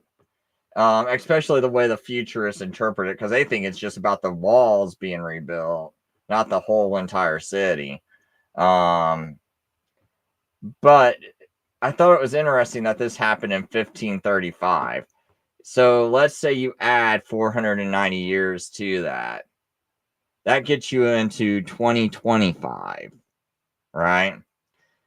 So, I mean, I now if these people can twist Daniel the way they twist it, could they possibly twist this into making something happen in 2025 when we see all these things like Trump getting inaugurated? He was also the same one that did the warp speed and made you guys think you were suffering the mark of the beast. You know, at least some people felt like it, right? But then everyone's madly cheering for him as he gets reelected. You know, same guy that spent $8 trillion on something, which your children and their children and their children's children will have to pay for, because that money's got to come from somewhere. And do you think that was the right thing to do, to burden your children with that debt for that issue? Right, that 8 trillion. You think this dude deserved to be reelected after doing that without doing no cost benefit analysis? So I'm just throwing it out there, right? And I just think that's really weird that they got Trump coming back and they wanted to make him look like he lost an election, then bring him back. Yeah, and I'm not saying Trump's the antichrist. I'm just saying there's something really weird going on. When the last time this guy was in office, it looked like, a lot of people were saying it looked like the mark of the beast, right? In 2020. And it looks real funny. It looks real suspicious. And now you see all these things they got planned. Not only that, it's like they got all this like AI development that's recently happened with especially with that Willow chip, right? I'll just share this with people. Willow chip AI, because this is something pretty new and it's kind of mind blowing. Because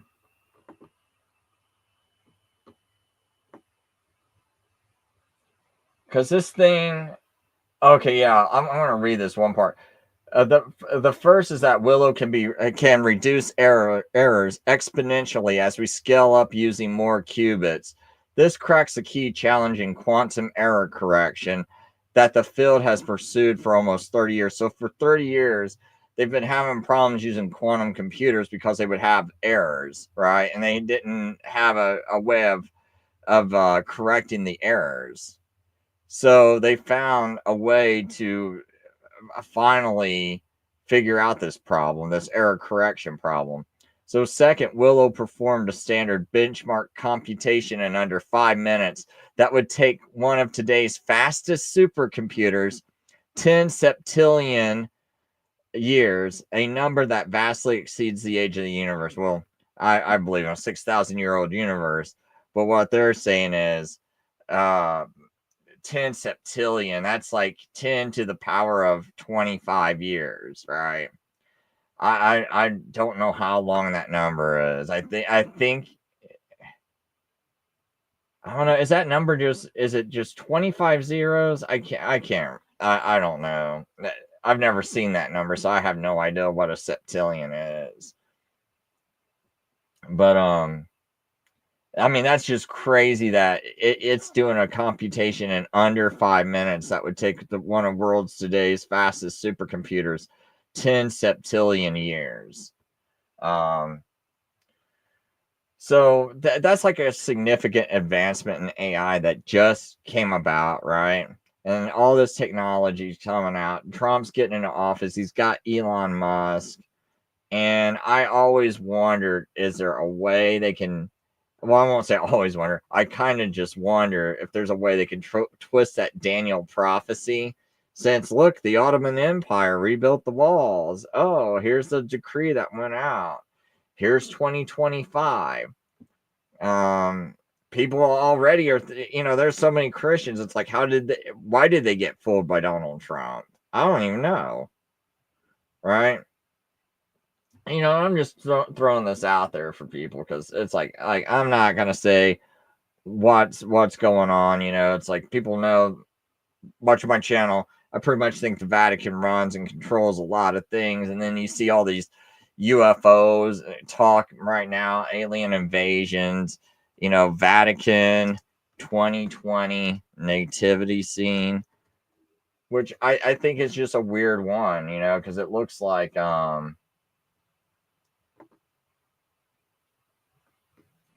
like in this one, it looks like space people. Yeah, like this one. Like that's part of their nativity scene. And it's just weird that this comes out right at the end of 2020, around Christmas. So, we're looking at this on December 25th, of 2020, when all this other weirdness is going down. And then I think they got like the Pope meeting with Prince Charles and doing something on like New Year's, or New Year's according to the Gregorian calendar. And then there's supposed to be some other thing. There's some other like AI. I think there's some kind of AI thing that everyone might be signing sometime in January. I gotta look this up. And then there's just odd things that are just seeming like they're happening right around 2025. And then you got the Project 2025. And I'm not saying how much all that means. I'm just saying, I just thought it was weird when someone showed me that whole Walls of Jerusalem thing and then pointed out that was in 1535. And then first thing my mind thought about was 490 years. And then I thought about Project 2025 and just all that weird stuff. So, So 0 Hour says everyone should read Henry Grattan Guinness. Preterism and futurism both get demolished, and Antichrist gets revealed very simply. I think there's one issue with Henry Grattan Guinness. Does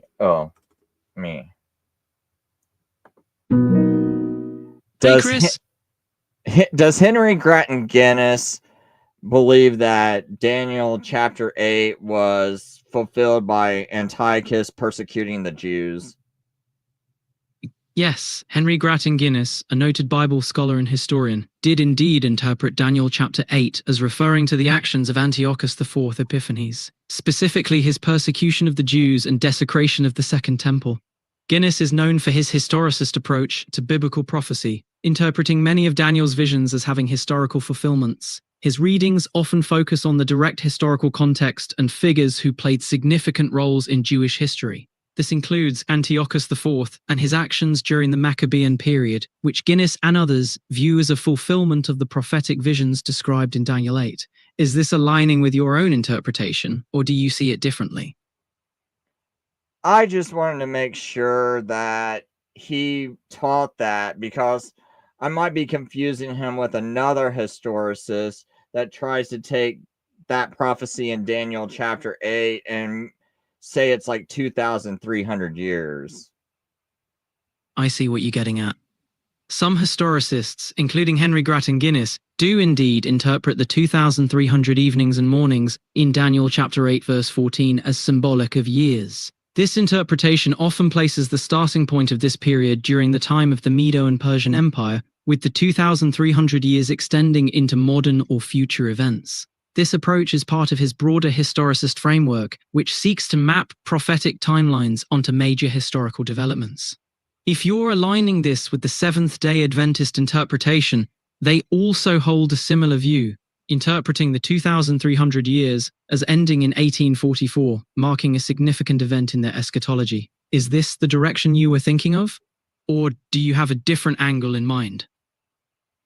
Well, you just told me earlier that Henry Grattan Guinness believes that Antiochus persecuting the Jews fulfilled Daniel 8, but now it sounds like you're saying that he also thinks it is 2,300 years, or am I getting confused, or are you getting confused? Let me clear that up.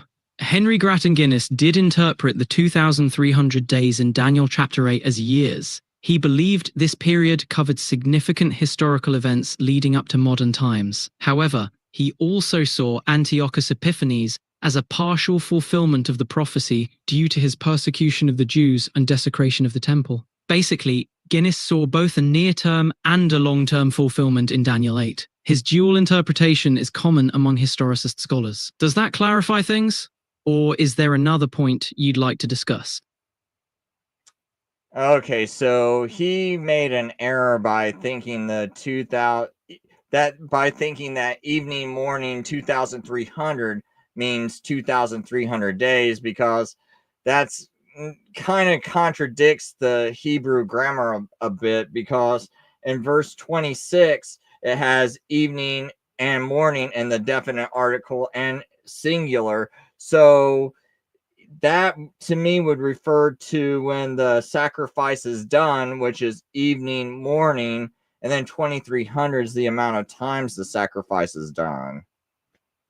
That's a really interesting point about the Hebrew grammar in Daniel 8:14 and Daniel 8:26. Your interpretation, seeing the evening-morning phrasing as referring to the regular temple sacrifices, and the 2,300 as a count of these sacrifices, lines up with a day count rather than a year count interpretation. This approach has a strong basis in the text, particularly given that the Hebrew words for evening and morning are singular and paired, suggesting a cycle of daily offerings. By focusing on the sacrifices themselves, this interpretation narrows the scope to the disruption of temple worship, particularly under Antiochus IV Epiphanes. This view is largely adopted by those who see Daniel chapter 8 as referring specifically to this historical period. It's fascinating how different interpretations can arise from close readings of the same text. How do you think this interpretation fits in with the broader themes and messages of the book of Daniel? Well, I was just pointing that out to say that Henry Grattan Guinness's interpretation of 2,300 years has to be wrong, because this can only be 1,150 days, because the temple sacrifices were given evening, morning, right? So that means each day has two sacrifices. And I think that also accounts to why the Hebrew grammar is in the singular rather than being in the plural. Exactly. Since it refers to the twice daily sacrifices, the singular form makes sense, pointing to each cycle of evening and morning offerings. Your interpretation aligns with the view that the 2,300 evenings and mornings in Daniel 8:14 are 1,150 days, covering the period when the temple sacrifices were disrupted, likely during Antiochus IV Epiphanes. Understanding the grammar this way provides a clear basis for interpreting the passage as a specific historical period, rather than a more extended prophetic timeline. Given this perspective, what do you think are the broader implications for interpreting biblical prophecy? Okay, so I just kind of wanted to point that out. That's why I have Henry Grattan Guinness's book, but I think that's kind of an issue with it because of that interpretation. I don't like that. I didn't know he at least he says that there's a partial fulfillment in Antiochus, but he kind of is still getting it wrong, because the prophecy is specifically saying that the sacrifices will be trampled upon for a certain amount of days. And I think I might even have this because I think I recently even posted something on my community board where I took a segment out of Yeah, I don't know what page this. Oh, Maccabees, First Maccabees 3, verse 51. See if I can get this. So First Maccabees 3:51, it says, "And to those matters which the nations consulted the likeness of their gods, they also brought the vestments of the priesthood and the first fruits and the tithes, and they stirred up the Nazarites who had completed their days, and they cried aloud in heaven, saying, What shall we do with these? Where shall we take them? Your sanctuary is trampled down and profaned, and your priests mourn in humiliation. Here the nations are assembled against us to destroy us. You know what they plot against us. How will we be able to withstand them if you do not help us?" So the key thing is verse 51, your sanctuary is trampled down and profane. So what does it say in Daniel 8? I think I got to bring up the whole entire.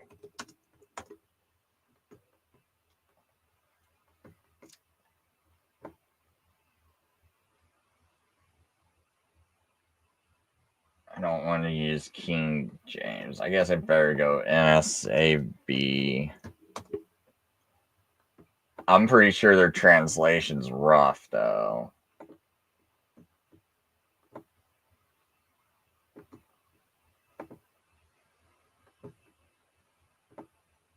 Or I'll just go to verse. Okay, so it says, "And on account of the transgression," verse 12, "on account of the transgression, the host will be given over to the horn along with the regular sacrifice, and it will fling truth to the ground and perform its will and prosper. Then I heard a holy one speaking, and another holy one said to that particular one who's speaking, How long will the vision be about the regular sacrifice apply, while the transgression causes horror, so to allow both the holy place and the host to be trampled?" So it's asking what's the duration, that the holy place and the host is to be trampled, right? So that's why I think that's key. That's what really jumps out to me in Maccabees, because in First Maccabees 3:51, you see your sanctuary is being trampled down. And we know that this happened over the course of a little over 3 years, because in the book of Maccabees, it talks about Antiochus Epiphanes the fourth giving a decree to tell the Jews to stop sacrificing shortly, maybe about a month and a half before he actually slaughters a pig on the altar. So I don't calculate those days from the time he sacrifices a pig on the altar until the time they justify or sanctify the temple, right? Restore the temple. I count it from when he gives that decree to tell the Jews to stop doing, to stop their sacrifices. So, and that's just how I figure it all out. And that's kind of why, like, I don't think, if you try to say it's 2,300 days, I don't think it fits.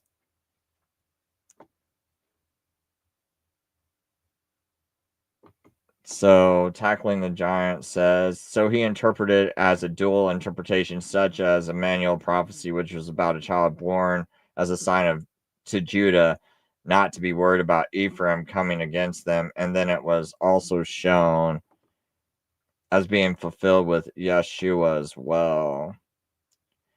Yeah, the problem with Henry Grant and Guinness, though, is that he kind of, and I don't know how much it's his fault. I don't think it was intentional, but it's like, what translation was he reading? Because it's like, if he's reading a King James translation, well, the King James says 2,300 days, because they just, I don't know why the authors decide to do this, because it makes no sense to me. Because later on, they have it perfectly in the text. Because like in Daniel 8, King James 1611 online.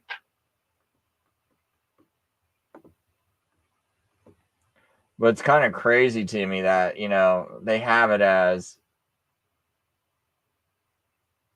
oh, this isn't it. So here we go. It's down here.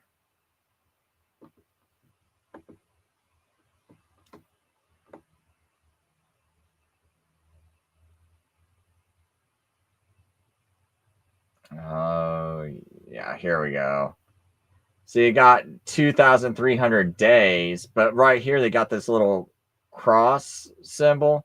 If you look over here, it says evening, morning in the Hebrew. So it's got Hebrew abbreviated, and then it says evening, morning. So they know it says evening, morning, 2,300, not the word days. But what's weird is, it's like you would think that right here it says, and the vision, there we go, and the vision of the evening and the morning which was told is true. Well, where's the evening and morning at if you take it out over here? It's like, I think it's really weird. And they even got it in the singular, which is what it should be, the definite article singular. And when you change it to days, it makes no sense grammarly, and it makes no sense when you're trying to comprehend this, because it's like, well, where was the vision of the evening, morning? And why is it one? And you can't say it, oh yeah, it's the 2,300 days. Well, 2,300 days, why does it say the vision of the evening and the morning? Because that's in the singular, right? That sounds like one evening and one morning. Where was the vision of the one evening and the one morning? You have to keep searching. But if you understand that when it says the vision of the evening and the morning, that's when the sacrifices was done, right? So then when you see that it's trampling both the sanctuary and the host underfoot, okay, so what's done in the sanctuary? The sacrifice. Okay, and that sacrifice in Numbers 28 and Exodus 29 is done twice a day, evening and morning. It also says that in Ezra chapter 3, I think. And so then it would be proper to use evening, morning, and the singular if it's talking about an event that happens evening and morning, like an evening and a morning sacrifice that happens every evening and morning. So then it's proper to have that in the singular form, because you're only talking about an event that occurs evening and morning. You're not talking about an amount of evenings and mornings. You're talking about an event that happens evening, morning. So you don't need to have evening, morning in the plural, because you're not referencing only evening and morning. You're referencing the event that occurs evening and morning. Because if it was talking about a plural form of evening and mornings and it was not referring to the sacrifice, then evenings and mornings needs to be in plural, and it needs to say the vision of the evenings and mornings, because it's not talking about the event that happens in the evening and morning. It's talking about the evening and morning itself. So therefore it would have to be in the plural form. So that's why I got a real issue with Grattan Guinness if he's going to try to say, oh, okay, I got this secondary fulfillment, this dual prophecy, and it's going to be 2,300 days, but we're going to convert the days to years. I'm not sure if that's what he was thinking with Daniel 9:27, because I heard some historicists and some other Bible teachers go, oh, you convert it to you convert weeks to years, and we know Daniel's prophecy wouldn't happen in just 490 days.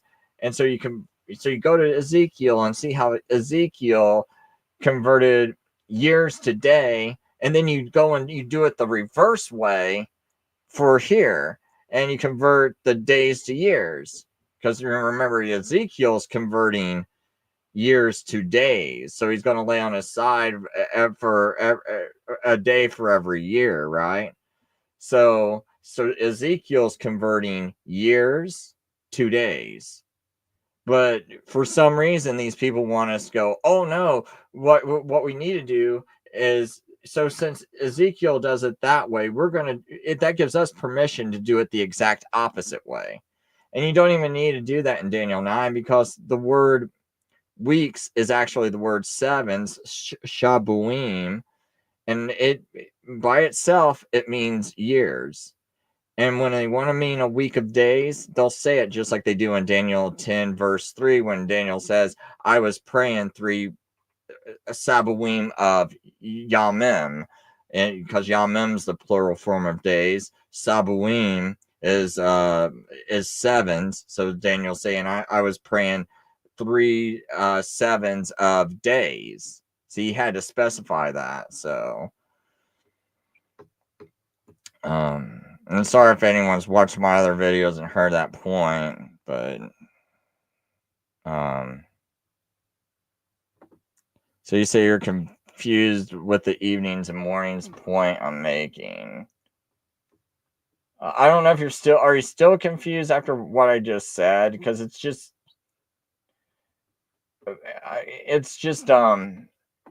here, I'll try doing this way. Daniel 8:14 interlinear. But I also need to bring up Daniel 8:26 interlinear.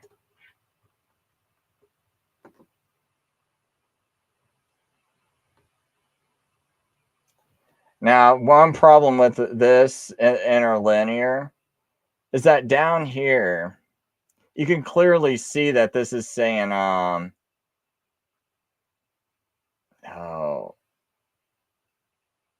masculine singular. But yet, whoever did this interlinear, they incorrectly made it plural. But this word boker right here, if this was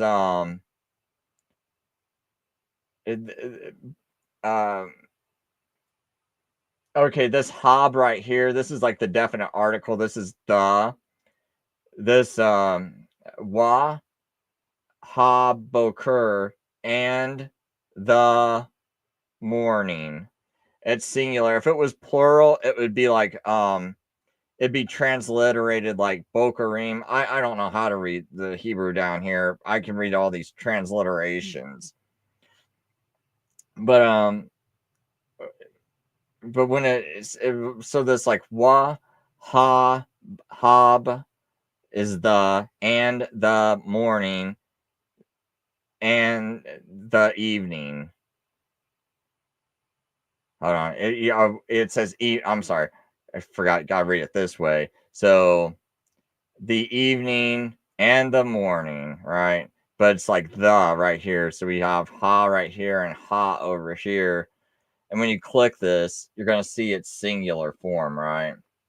So Arab, they got it in the singular form. Same with morning. It's going to be in the singular form. And it says it tells you that right here, but they still stubbornly stuck an S on there because they have it in their mind that if it's 2,300 evenings and mornings in verse 14, then over here, if you want to properly have proper language, whether it's English or Hebrew, you got to add an S to it. So like the Hebrew would add like the im sound, the im sound to it, like right here, rabim, or right here we see la yamim, because this is like 4 la yamim is like the plural form of days, because it would normally be like yom, yom, right? So when we see this MIM, that makes it plural. The IM actually makes it plural. And so we don't see that on Boker, or it would be Bokerim, or Arabim if it was plural for evenings. But that's why these people, you can see when they're the people who are doing the interlinear, they're adding an S to it because they're trying to, in their minds, they're trying to match it with verse 8:14, and they're thinking that that's a plural of mornings and evenings, 2,300 evenings and mornings. Well, if it's 2,300 evenings and mornings, it needs to have an S on the end of it. So that's why they did that. So my whole point of bringing this up is that the Hebrew doesn't have an S on it, and anyone who knows grammar goes, "Whoa, that there's something wrong." So is like the person who wrote this, are they illiterate, a little bit illiterate? Or is God the angel, or is the angel that's telling them this vision, is the angel illiterate and doesn't know how to speak good Hebrew? Or maybe you just want to say there's errors in the Bible, which I think is a horrible thing to say. I'm like, no, let's try to figure out before we say there's errors and mistakes in the Bible, let's see if there's a better way, because once you start saying there's errors, let's start disregarding the whole text. So I want to calm down. Let's not say that the Bible's incorrect and got errors in it, and God couldn't maintain any text perfectly, right? So now if there's an event in Numbers, so I'll just go to Numbers real quick. Numbers, NASB 28. Oops, should put NASB 28. So, I keep forgetting, if I bring up Bible Gateway, for some reason it's so tiny.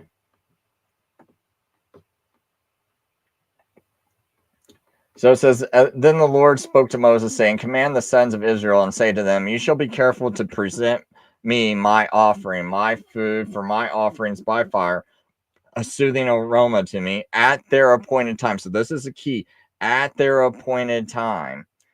And you shall say to them, this is the offering by which you shall offer the Lord 2 male lambs, 1 year old, without defect, as a continual burnt offering. So that's where you get the word daily from. Daily, continual, regular. And that word can be translated either of those ways: regular, continual, daily. Continual might be the most accurate way. So as a continual burnt offering every day. And one reason why God has them doing it evening and morning, if you remember in Revelation, like the wicked, they shall have no rest day or night, right? So evening, morning is a sign of continuousness, right? So you shall offer 1 lamb in the morning, and the other lamb you shall offer at twilight. So that's like Arab. I'm pretty sure that's the same exact. Let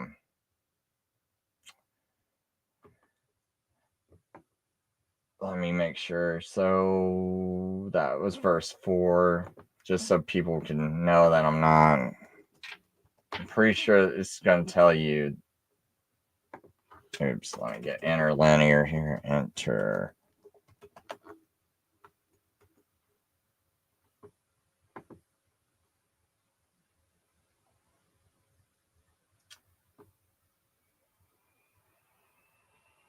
Yeah, Arabim. They will, for whatever reason, they transliterate it differently, but I'm pretty sure. Yeah, see, when I clicked on it, it says Arab, right? So evening. So you're seeing the same Hebrew word there, even though they translated twilight. And the NSAB, it says the one lamb you shall offer in the morning, the other lamb you shall offer in the evening. So therefore, when we get to Daniel 8:14, and he said to me, you have to read right to left for anyone that might be new to using interlinear.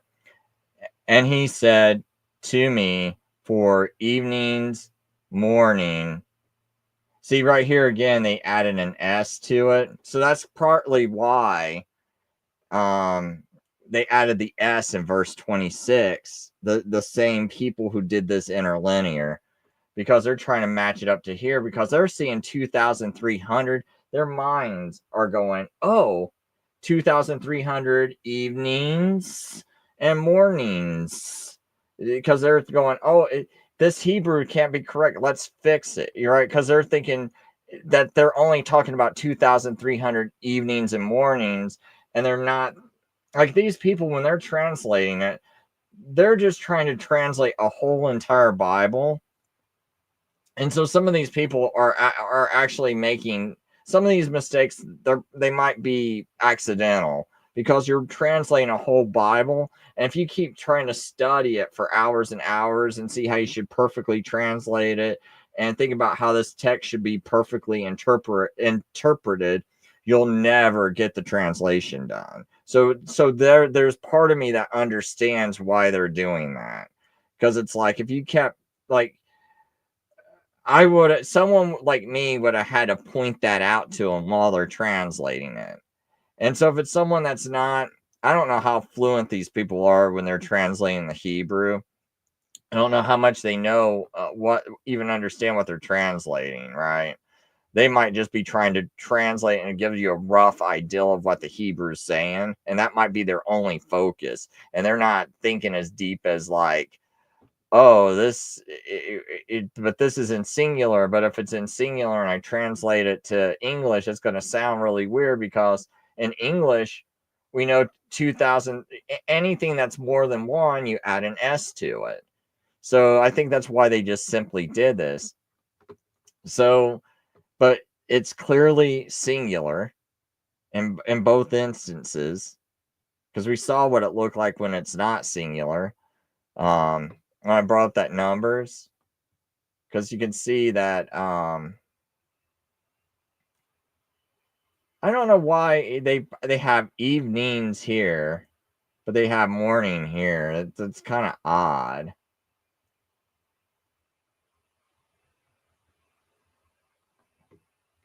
Pretty sure that's what that.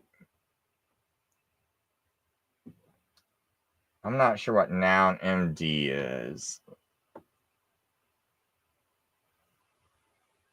What would noun MD be? Dual? Okay, well, or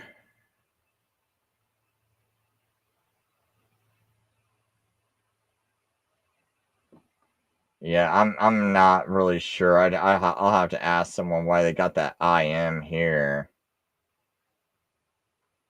It says article noun MD, but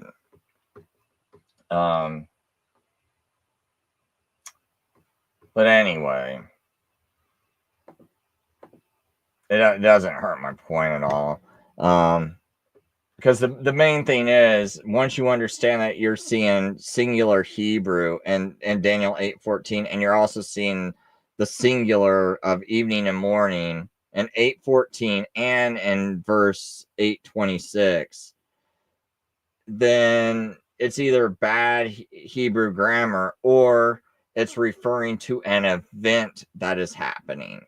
And so if it's referring to an event that happens at a certain time of day, it can be singular, because that event that's happening at that time of day, it's just like, oh, this happens in the morning, this happens in the evening, and we do it 2,300, but I don't have to say, because the evening itself is not what's the focus.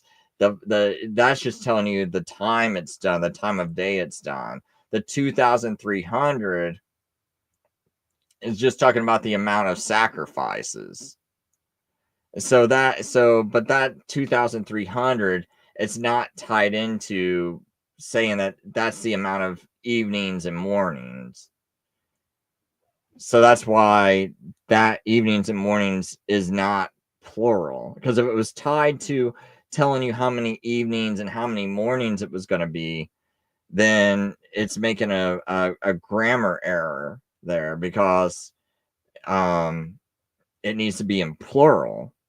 So the only other option is to say, oh, it must be focusing on the event that happens evening and morning, which is the sacrifices. So therefore, the evening and morning can be in the singular. And then in verse 826, it's obviously not talking about just one single evening and morning, because then the Bible already contradicted itself, because it said 2,300, but yet that verse is saying the evening and the morning, the vision of the evening and the morning, which you saw was true.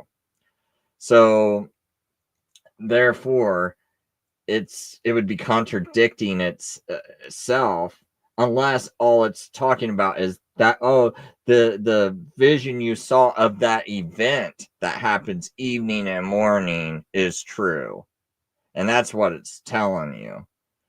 And then this verse told you how many times, this event's going to be trampled upon or halted, right? Because it says it's going to trample the sanctuary for how long? 2,300.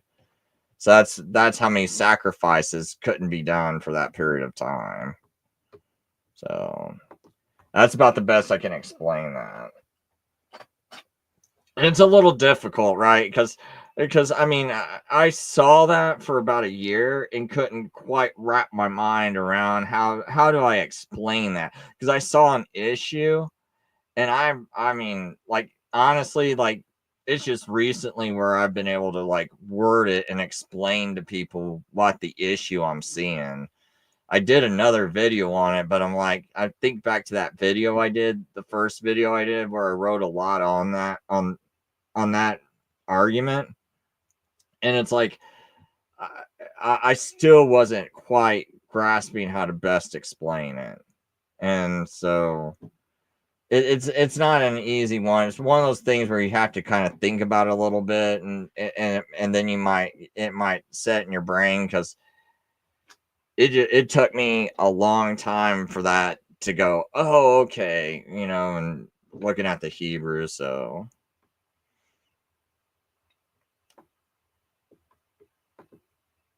yeah, he said it's difficult because there's so much to unpack. Our predecessors have not done a good job passing this aspect down, or at least if they did, their work has been suppressed. That's a good, that's one interesting point you bring up, because I think that the quarter-decimans, I bet you they did know how to properly interpret this stuff.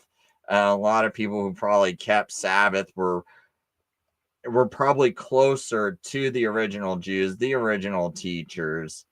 And I think when they got killed and they got slaughtered off and they got suppressed, because the quarter-deciman writings, they all got destroyed. And to me, it seems really weird. Like, why didn't these people already know this? Why was there any debate about Daniel 9 or Daniel 8, and how it's interpreted? I think most of the church did think Daniel 8 was fulfilled by Antiochus. But it's like, I did read like old early writings, and it looks like, okay, there's people are debating about Daniel 9, and I think it should be obvious. But I'm thinking what it is all the people that did know everything, not only did all their teachings about Sabbath and Passover get destroyed, but along with it, they probably actually knew how to interpret these prophecies and knew how they were interpreted, because they're a lot closer to the original Jews, right? And they're learning straight from those disciples like Paul and John and Polycarp. Everyone knows Polycarp learned straight from the Apostle John, right? And yet here's Polycarp telling Anicetus, hey, I disagree with you about Passover. And who did Anicetus? Anicetus made a claim, who's the Roman bishop. He makes a claim that Paul and Peter gave him permission to change it. I think that's how the story goes. And Polycarp said, well, where's this proof? And Anicetus never gave Polycarp any proof that he had this apostolic authority to change anything. But what we see in the Bible is that we do see Paul keeping Passover. We see all the Jews keeping Passover. We never see anyone keeping this Easter Sunday thing that the Roman Catholic Church started keeping. But yet, you know, Anicetus is claiming that he did get, that Paul taught him to do this without any proof, or Peter or Paul, I can't remember which one, or maybe he claims both. But yet, you know, Anicetus, not Anicetus, but Polycarp, he does have proof that this is what they taught. And so when he's making the claim, hey, I learned this from John, and everyone agrees that Polycarp actually did study under John, and we see what John actually taught in the Bible, it's like, you know, he's got the stronger proof, but yet who winds up disappearing? You know, who gets all their writings destroyed? Oh, it's the Quartodecimans.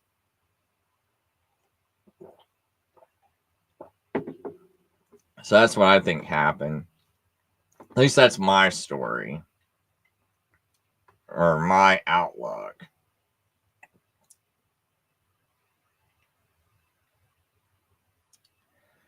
Well, yeah, you could say Rome threw the truth to the ground, but I wouldn't say, like in Daniel 8,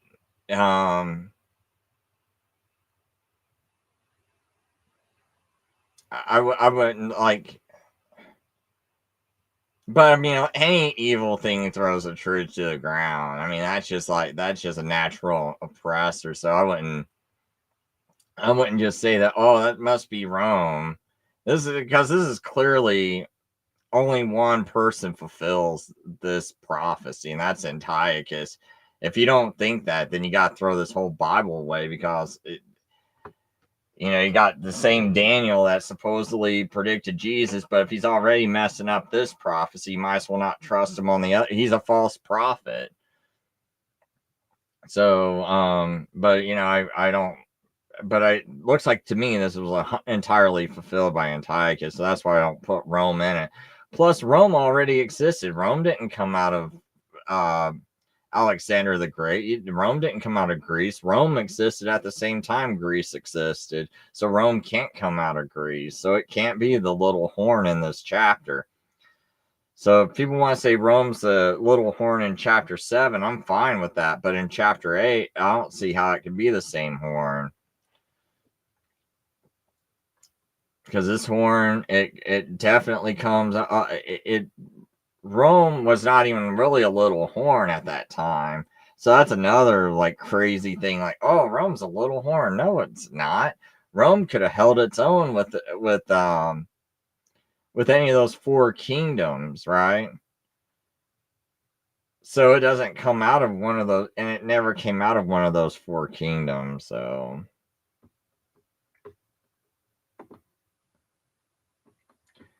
now you got me wondering, because someone earlier told me.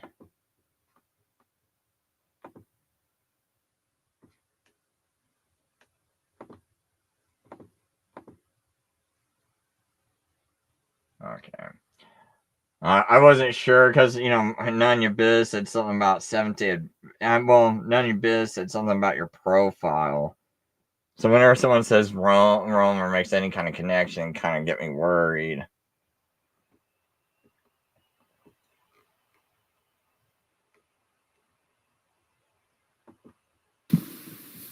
Hello, everybody. Hold on. So he said, no, Rome is no mere evil entity. No, well, I'll read your response. Rome is no mere evil entity. It's an evil entity under the banner of Jesus Christ, who persecuted the saints and pagans. Like anybody disagreed with them was a heretic. The little horn is the papacy. I agree that you can say the little horn might be the papacy of Revelation 7, but not of Revelation 8. Because Rome was not a little entity in Revelation 8. Not Revelation 8, in Daniel 8. Because Rome was able to go to war with any of those 4 kingdoms. But so how's that a little, if those are 4 horns, how's Rome a little horn when Rome could have easily held their own with any of those four kingdoms. Rome could have fought any of those four kingdoms and won a battle. I'm not saying they 100% would, but they definitely would have held their own, if not beat them. It's definitely a really strong possibility. They were all four. Those four kingdoms in Rome were almost of equal power, all of them. So it's like if they fought each other in a round robin, I mean, Rome's got a good chance of winning as good as them. So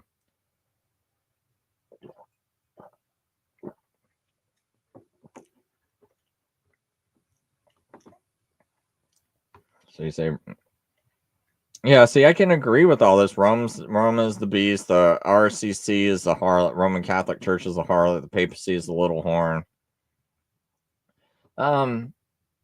I have to think about Daniel 7 more because I mean, just to read it again, because a lot of times, when I'm coming to these conclusions and seeing all this other nonsense I was taught my whole life, I might have initially, when someone was showing me that and going, oh, Rome is the little horn of Daniel 7. I feel like I got to reread everything now because it's like I see how people have just like twisted so much around, and I don't trust them, and I don't know how much I actually absorb. The only thing I know for certain is like the book of Daniel, chapter 8, 9, and 11, like that. But when someone asks me about the rest of the Bible, I'm like, I need to read the whole thing again because I'm starting to realize if this big of a percentage of Christianity was twisting and mangling the Bible in this way, when there's like no excuse for it. I mean, there really is not in the past 20 years. Like once the internet appeared, this should have definitely gone away. Maybe you got an excuse because when I grew up, there was no internet. There was bulletin board systems, and I used to run one when I was like a little kid, where you take your Commodore 64, you plug it up into a phone line. One person on a computer can call you with one phone line and can call. They leave a message on your computer, and then they hang up, and then someone else calls, leaves a message on the bulletin board. And then they had some games you could play like that too, where each person takes turns calling into the BBS and does their move and all this other stuff, right? So, but there still wasn't, no one wanted to share information like that. It's like now that you got search engines and things like that and AI, it's like you can find out all these answers pretty quick. Like someone tells you, like, okay, these prophecy teachers that want to keep going, oh, the 70th week of Daniel's future. Okay, so and they'll go, there's a prophetic 360-day week. So I'll ask the AI, right? Like, okay, so you're a prophecy teacher and you're teaching this, and it's like, so where do you get this from? Hey, Chris, how's it going? I'm doing well, thanks for asking. What's been on your mind lately? Yeah, there's certain prophecy teachers that teach there's something called a prophetic 360-day year in the Bible. But I'm having trouble finding this. Can you show that to me? Unfortunately, I can't look up information or verify specific teachings. That being said, the notion of a prophetic 360-day year comes from the idea that biblical prophecy sometimes uses a lunar calendar, with 12 months of 30 days each. This concept is primarily derived from the prophetic interpretations of the books of Daniel and Revelation, where certain time periods are interpreted as using this calendar system. For instance, in Daniel 9:27 and Revelation 12:6, time periods of 1,260 days and 42 months, also 3.5 years, are often interpreted as using a 360-day year. This framework is used by some prophecy teachers to make calculations about end times predictions. It's a specific interpretive approach within the broader field of biblical eschatology. However, it's essential to note that interpretations vary widely across different scholars and traditions. always good to explore various perspectives and scrutinize the evidence behind them. Well, the problem with that is I don't see when the Bible gives a prophecy when I'm supposed to go by a 360-day prophetic year. Is it all the time? Like for Jeremiah's 70-year prophecy, was I supposed to take 70 years, times that by 360, then divide that by 365.25 days, and then get the amount of years for Jeremiah's 70 years, which would probably actually really only be 69? Is that how we're supposed to work the Bible? When it comes to interpreting biblical prophecy, there's no single method that fits all cases. The use of a 360-day prophetic year or any other calculation depends largely on the specific prophecy and the context in which it's given. For instance, in Jeremiah's prophecy of 70 years, the context strongly suggests literal years, given it's tied to the actual duration of the Babylonian exile. For other prophecies, like those in Daniel and Revelation, interpreters often debate whether to use literal or symbolic time periods, which can involve using the 360-day prophetic year. The key is understanding the literary, historical, and theological context of the prophecy. It's definitely a complex field with many nuances, so different interpretations can arise. In essence, there's no one-size-fits-all approach to biblical prophecy. Each passage often requires its own specific approach. Does that help with your question? No, not really, because it makes it sound like they're making it up to fit and suit whatever they want to teach and believe or want people to believe. Because the way I view it is that in Genesis 1, verse 14, God tells us what a year is and what a day is and how it's determined. It's determined by the sun and the stars and the moon. And that's what determines the calendar. It's not based on a count of days. I don't see anything in the Bible that says there is a count of days that we use to base the year on. It looks like it's based on a lunar solar calendar that can be about 354 days per year or 384 days a year. You've on a fundamental debate in biblical interpretation. Should we understand prophetic time periods according to the natural cycles laid out in Genesis, sun, moon, and stars? Or should certain prophecies be interpreted symbolically, with periods like a year being represented by a different number of days than the solar or lunar cycles? Many scholars argue that some prophecies, particularly in Daniel and Revelation, use symbolic language and timeframes, which can include approximations or figurative expressions instead of strict adherence to natural cycles.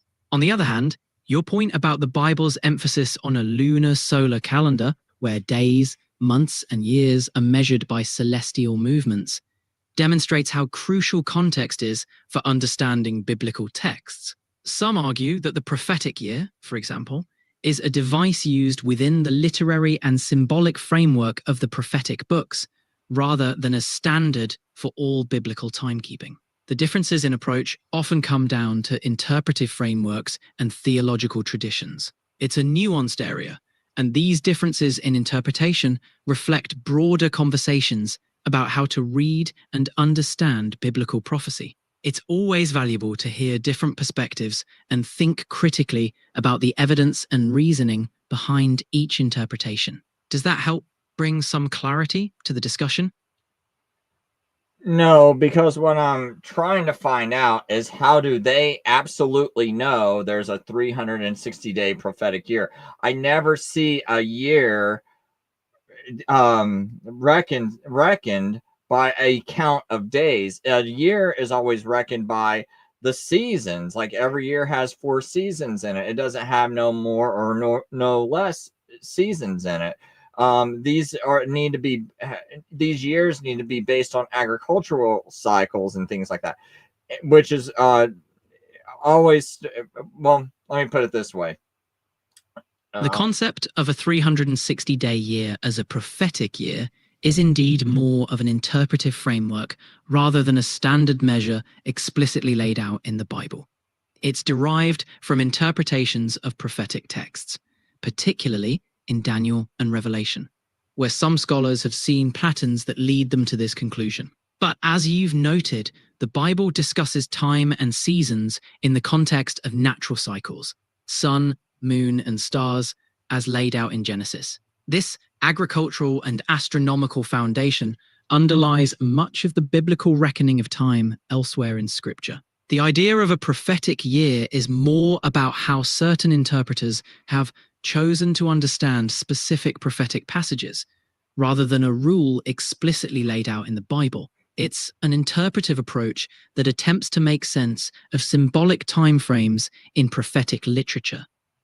When it comes to how different groups interpret these prophecies, it often reflects theological traditions and attempts to align biblical prophecies with historical events.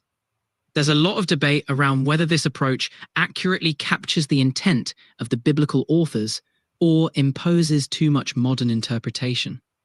It's a nuanced discussion with valid points on both sides, and it's entirely fair to question the validity of prophetic interpretations that don't align with how timekeeping is typically portrayed in the Bible. Comparing these interpretations against the natural and agricultural rhythms described in Scripture can be a great way to evaluate their consistency. Ultimately, interpretations vary based on theological perspectives, so it's always worth exploring the reasoning behind different views and how they align with broader biblical themes. Does that help bring a bit more clarity to your question?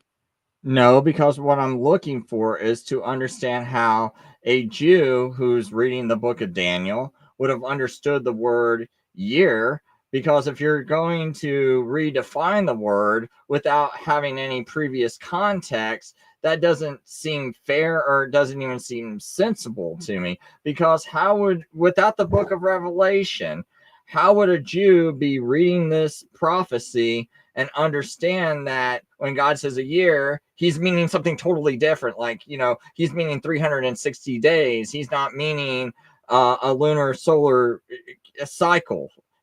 What in the text, what in the Bible, before any of the New Testament's written, how would a Jew come to the conclusion that, oh, there's something called a prophetic year, and I might need to interpret the prophecy this way?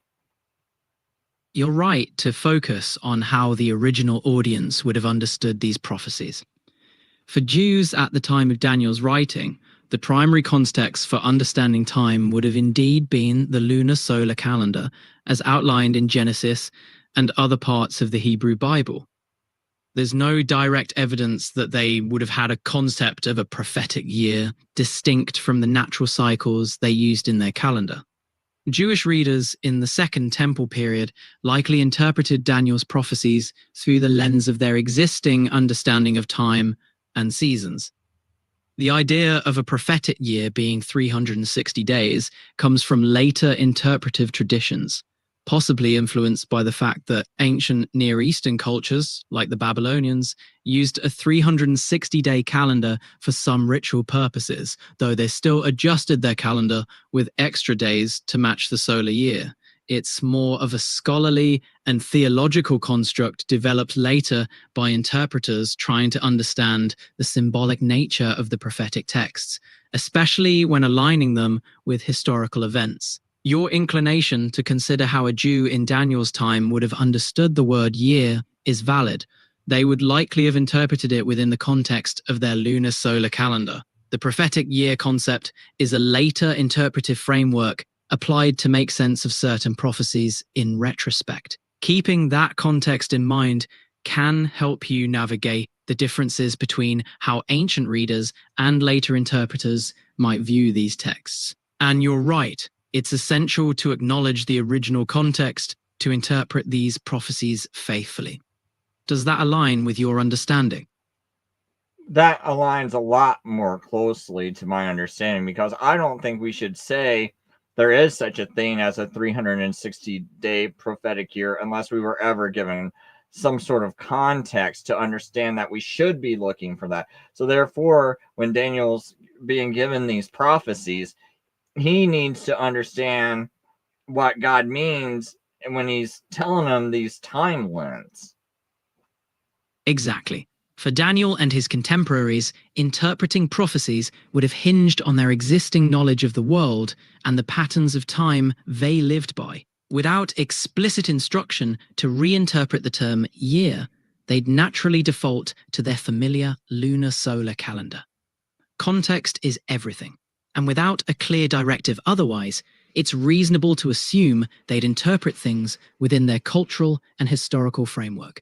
The notion of a 360-day prophetic year is a much later interpretive lens, not something the original audience would have recognized without some serious guidance. Interpreting those timelines in a way that would make sense to the people of the time to whom they were given just seems fair and logical. It's a sound approach to interpreting prophecy. Interested in delving into any more biblical interpretation, or maybe another topic?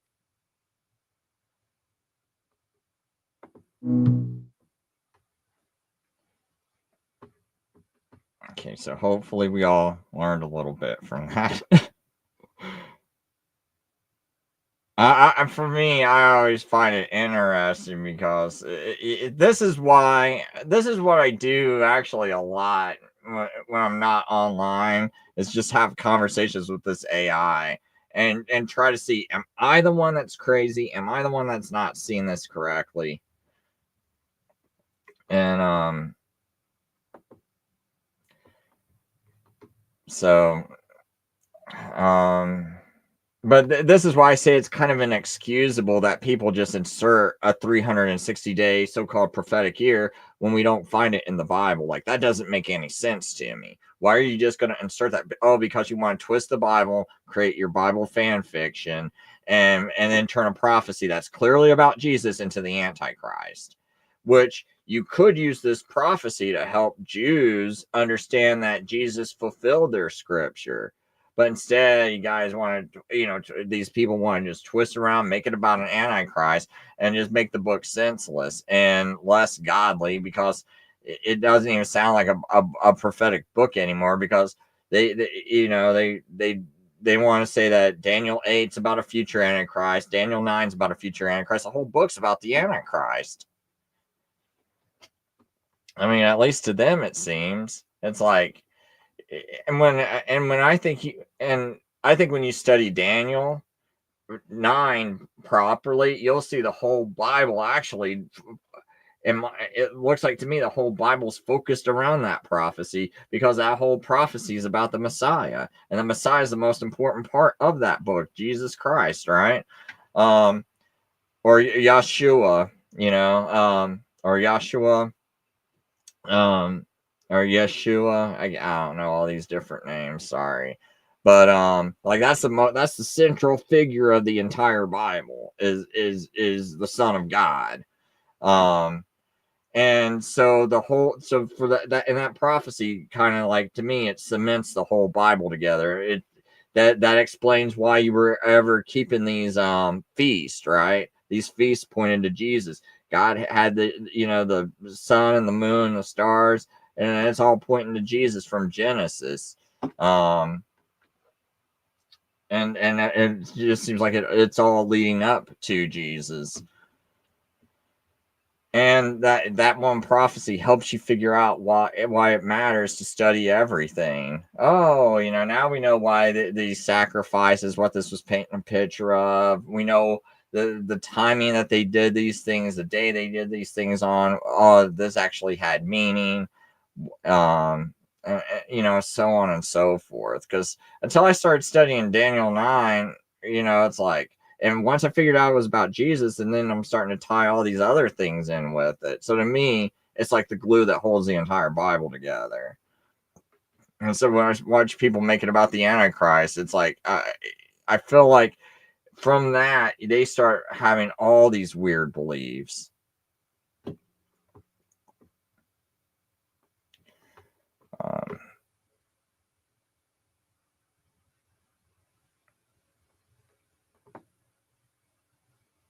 So let's see here. So I'm just kind of glancing over these comments. Here we go. I think they take a rough average of 30 days for 12 months, which is 360 days a year, which is roughly a lunar cycle, but it's usually never actually 360 because maybe some have 29 days, some years have 13 months. Yeah, it can vary. Like it gives or takes a day, but it's either 354 days or 384 days in a leap year. And what you basically got is like a pattern of, I can't remember the exact pattern, but it's like 354, 354, then 384, then 354, 354, 384. And then one of those years, it's like 354, 384. So, and you have 7 leap years. So you just think of 7, a holy number, leap year. So that's 384. And then 12, like the 12 disciples, you got 12 regular months. And that's how I remember that 19-year metatonic lunar cycle. And it's give or takes a day, because you got to remember the lunar cycle's not on a perfect 25.5 day. The moon doesn't stay perfectly to 29.5.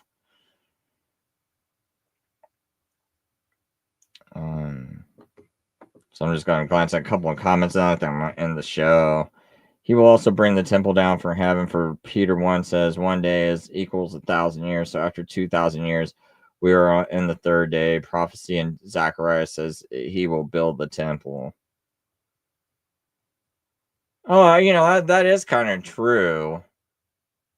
Because it's like, we are about ready to hit the 3rd day from, when Jesus was crucified. If you count, your 1,000 years from that point, and then we'd be then it would be almost the 3rd day.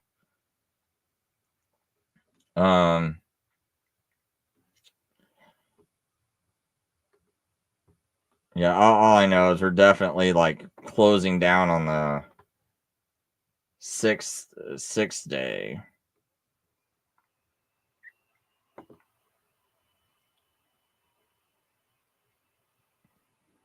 Oh yeah. So you say yes. It's so confusing and makes no sense that they don't know that, and it turns them away from the Messiah. Yeah. The person's referring to how people like twist and mangle Daniel. So Zero Hour says Genesis 29:27. Laban requires Jacob to work for 7 years to earn Rachel's hand in marriage. The phrase "a week," Shavuah, is used, which can also mean a period of time. Yeah, you know what? I think I need to look that up. That's kind of a good one you brought up. Genesis 29. Oh, I want to see the interlinear.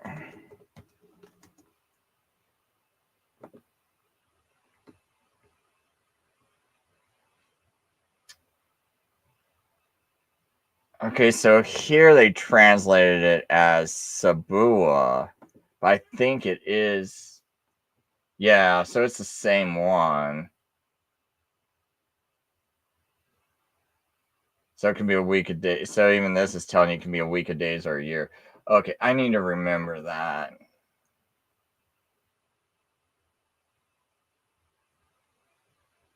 Sabua, okay. Fulfill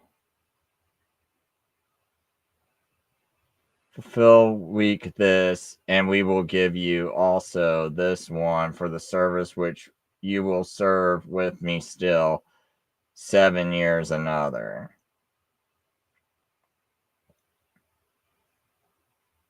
Yeah, so right here also, makes that point I made earlier. Whenever you see this Shavua, I know it's transliterated a little bit differently, but you click on it, it's still the same word in Daniel 9. So we see that this word right here is referring to a 7s of years. but they don't have to add the word years to it. Unlike in Daniel, Daniel 10:3 interlinear, because it is say Shabua also down here, where he goes, he's talking about fasting in this first point. Nor myself anoint I did, or nor did I anoint myself, till were fulfilled 3 Sabuim whole. Well, this is days, actually. This is not a good translation. The reason why they're adding Yamim here is because Sabuim, which is still that, if you see here, it's 7620. Oops.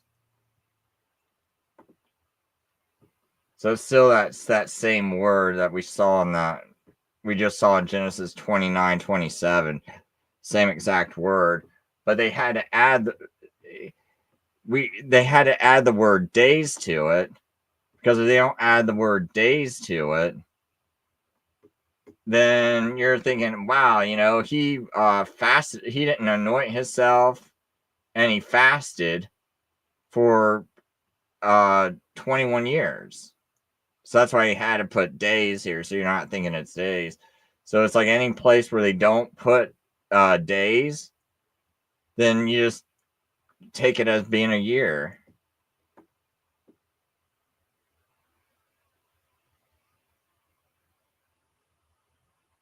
At least I think that's how that works.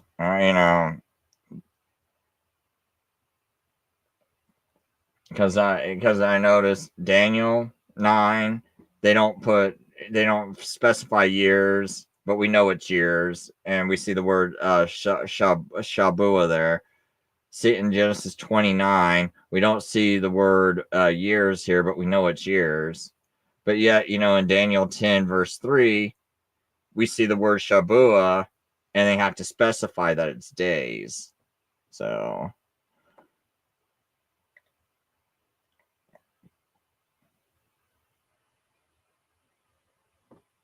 I know Seventh-day Adventists, they don't like that point, because what they like to do is take that word weeks in Daniel and say, no, it means a week of days, and then you change the days to years, and then you make it 490 years because you do days for years.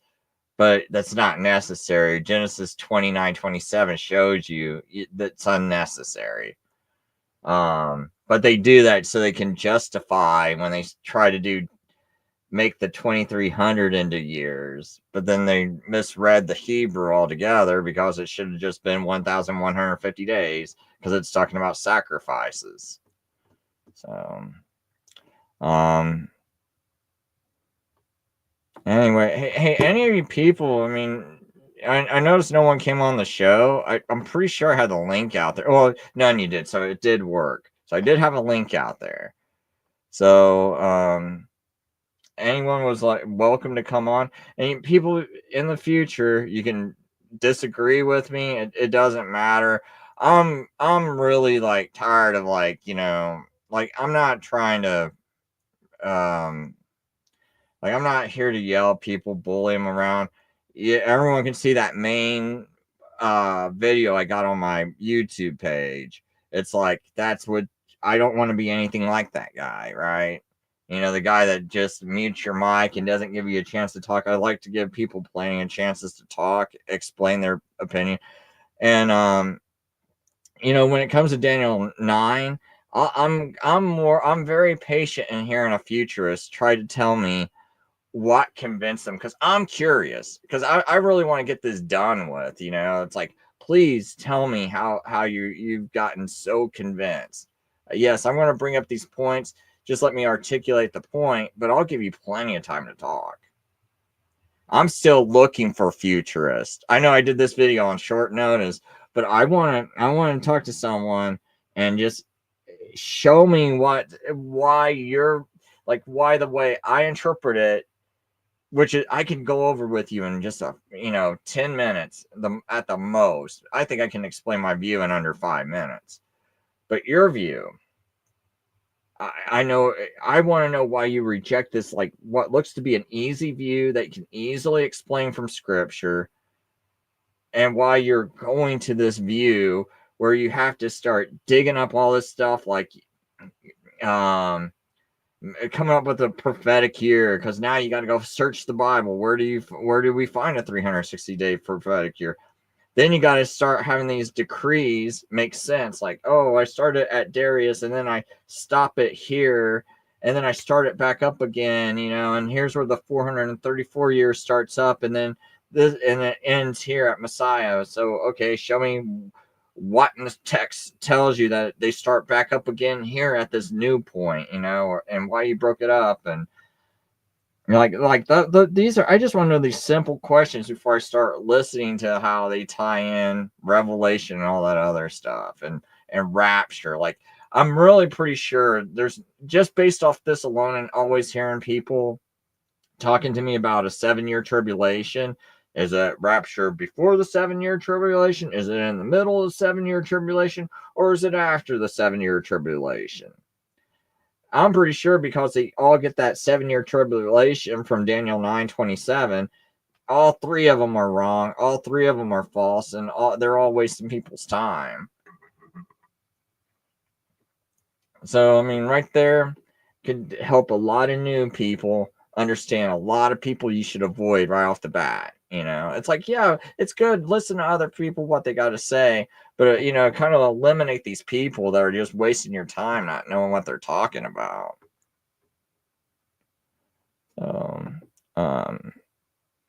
So Joseph says, in a moment, in the twinkling of an eye, at the last trump, for the trumpet shall sound, and the dead shall be raised incorruptible, and we shall all be changed. 1 Corinthians 15:52.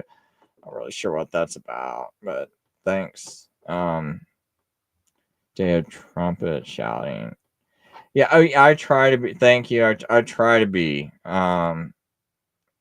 Because it's like, I would hate to be calling some people out and then be doing the same thing that I find so disgusting, right? And I don't want to be sitting there like, wow, I just did that to someone else. I'm trying to be very careful. And yes, 0 hour, that's a good point. Futurism was invented by Jesuit Francisco Ribera in the 16th century to take attention off the Pope being the Antichrist. And now some futurists will say, no, I can find people teaching it before then. Yeah, you can find people, but Rivera, maybe we shouldn't say the word invented. Maybe we should say the word popularized or repopularized. Because that would be stronger towards the case. In fact, I don't know if the AI is capable of this or not. Because this AI seems like they really got some handcuffs on it. But let me see here.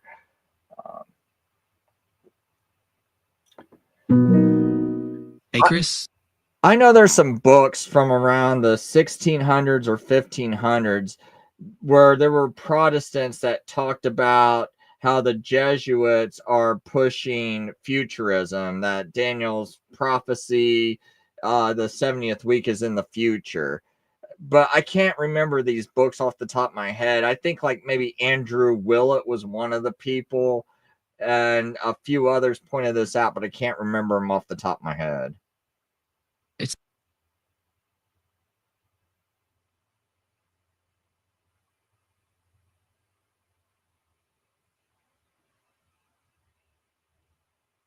interesting how different interpretations of prophecy developed over time.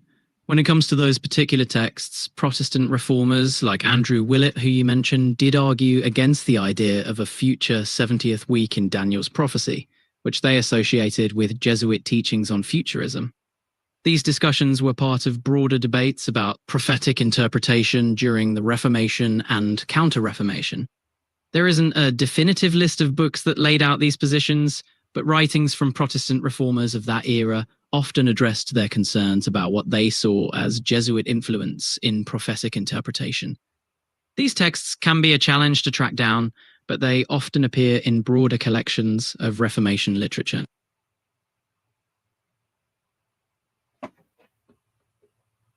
I'm trying to think of that person who wrote Dispensational Truth by gosh, I want to say Clarence Larkin.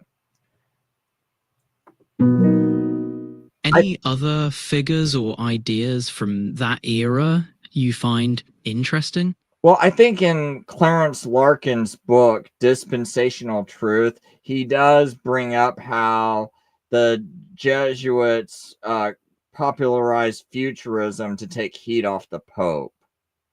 Right, Clarence Larkin's perspective in dispensational truth definitely reflects how futurist interpretations of prophecy, especially those promoted by Jesuits, were seen as an attempt to divert attention from traditional Protestant views of prophecy. It's fascinating to see how these theological debates have shaped interpretations of biblical texts over the centuries. What do you think of Larkin's views, or the whole dispensationalist outlook? Well, I find it very interesting that Larkin was honest when he said that he believed in futurism. And I find it very noble that he said that the Jesuits are the ones who popularized it to take heat off the Pope. Larkin's transparency about his views and the historical context of their development does indeed add a layer of intrigue to the narrative. It's not every day you see someone crediting their ideological opponents for shaping a viewpoint, even if it's one they're arguing against. Jesuits' emphasis on futurism did spark a significant shift in how many interpreted end times prophecy, and Larkin's acknowledgement of that influence shows a level of intellectual honesty. How do you feel about these dynamics in theological debates? Does it impact how you look at them? Oh, I just think it's great because Clarence Larkin influenced so many futurist writers today. Larkin's impact is undeniable. His detailed charts and timelines in dispensational truth laid a foundation that's still shaping eschatological discussions.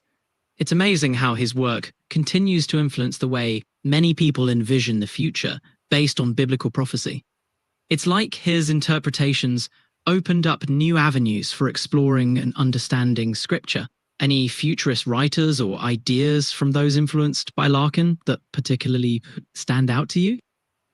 Now, I just find it interesting how he helped make this Jesuit ideal easier to swallow for Protestants. Yeah.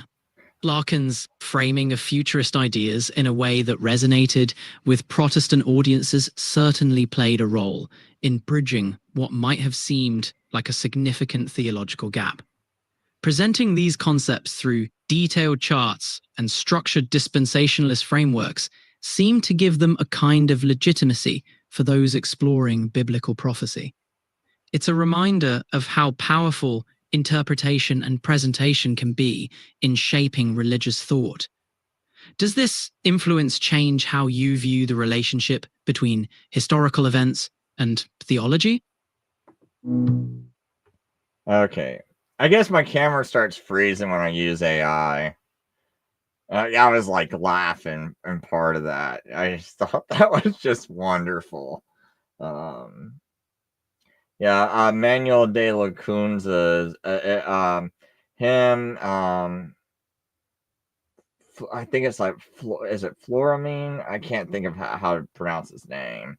I can't even vision this guy's name. But in De La Cun, Manuel de la Cunza, and then you had another one that Jesuits also popularized not futurism, but preterism also, full preterism. Because what they want to do is to teach that everything's already been fulfilled. The antichrist has already been on earth. You don't have to worry about it now. So those were the two major things they did to take heat off the Pope. I should comment on it. It's quite a powerful feat reshaping ideas to resonate with a new audience. What do you think were the key elements that made Larkin's version more palatable for Protestants? Oh, probably the charts. People are very swayed by visual effects and things like that. But one thing I want to ask you about is, I think the Jesuits also popularized preterism, full preterism, in order to take heat off the Pope also. And I think even Clarence Larkin admitted that in his book, that the Jesuits also seem to push that full preterism. That way the antichrist is in the past. It's nothing to worry about. Interesting point. The Jesuits did promote various eschatological views, including preterism, to counter the reformers' accusations that the papacy was the Antichrist. Shifting the focus to the past or future naturally diverted attention from present implications. Larkin's acknowledgement of this speaks to the nuanced ways theological narratives have been shaped over time, doesn't it?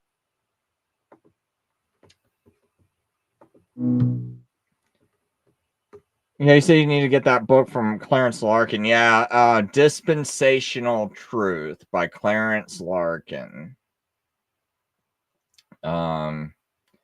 It's pretty interesting. If you want to just look at those quotes, someone does have those quotes on some web page. Maybe I can find it real quick.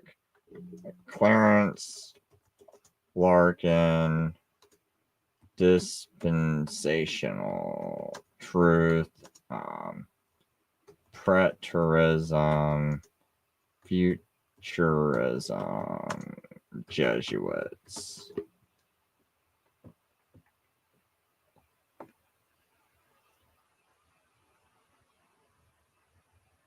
It looks like you don't even you might not even have to buy it. I mean, you could if you want. Oh, I thought they were gonna have it here. Or maybe. Let's see here.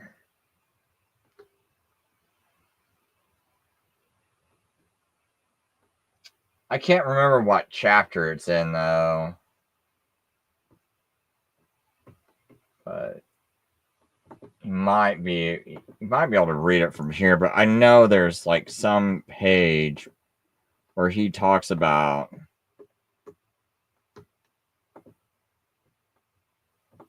because I know you don't have to search. Someone has definitely already shown that. Oh, this is a friend of mine too, James Japan. Hopefully this pops up.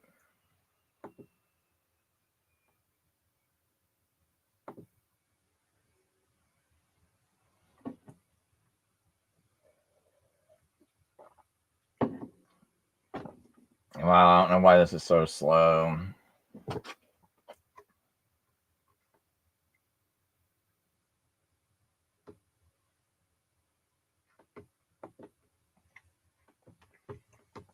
Okay.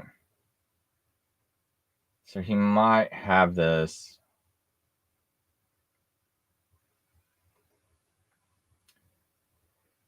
Oh, he doesn't say it though on this page. It's just an article about it.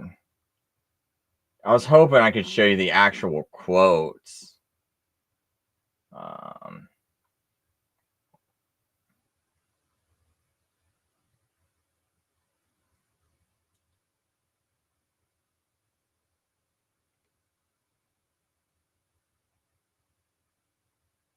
Yeah, I don't see the actual quotes from where it gives the page numbers. But look, I'll put this article in this because this is someone. James Japan's a pretty good writer. I keep meaning to have him on my show. I keep forgetting to ask him to come on. But he's got his website's great. Like he's got a lot of good stuff on his website. James, I don't know how you pronounce his name. Arend. Oh, he just happened to publish this in April. But I was wanting to find you so you didn't have to read the whole book and you could just see exactly where he says, where he talks about the Jesuits.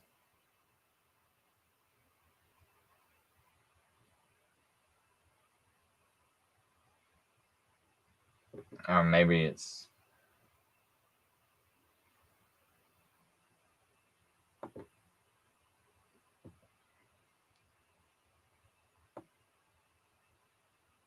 Well, this might be another good book. The Origin of Dispensational Futurism and Its Entrance into Protestant Christianity by H.C. Martin. So it says this short tract summarizes in one place the essential historical information about both preterism and futurism. H.C. Martin writes, today many Protestants have departed from the Christian interpretation of the prophecies in the book of Revelation and many other passages in the Word of God. Church history has not left us in ignorance concerning the false dispensational interpretation of the book of Revelation. Preterists declared that the antichrist power of the scriptures had already come and gone, being fulfilled in the Roman emperors Vespasian and Titus, who had attacked the Jews, ransacked Jerusalem, and destroyed the temple and slaughtered over 1 million people in the year 70 AD.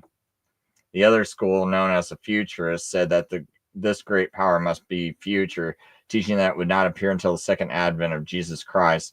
The originator of this second Arianist thesis was Spanish Jesuit priest named Francisco Ribera, 1590.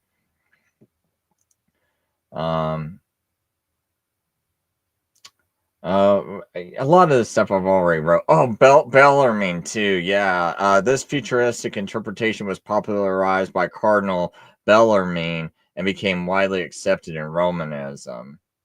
So yeah, Bellarmine was a real key too, because that's another guy you'll see. Andrew Willett in the 1500s, late 1500s, he wrote a book and he's attacking Cardinal Bellarmine. Because I think Bellarmine was also trying to, if I remember right, in Andrew Willett's book, it looked to me like he's calling Bellarmine out for trying to say Daniel 8 is about the Protestants taking away the daily sacrifice, like trying to stop the Catholic Mass, right?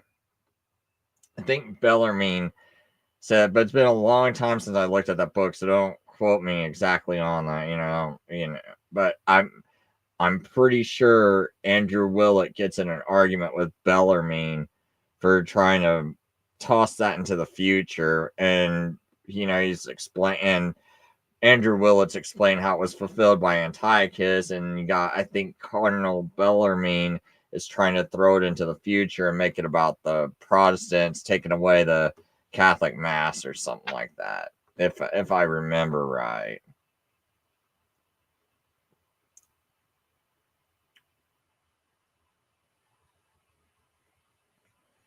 But this wasn't.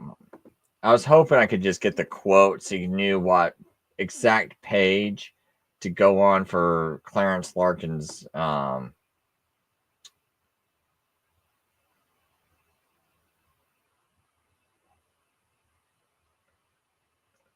thought it was maybe right. Let me try this one more and I'll just stop. Because I'm pretty sure someone laid it out.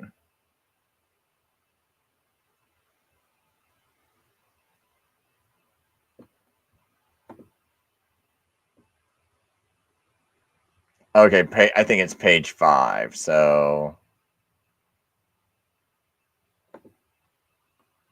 if it's page 5.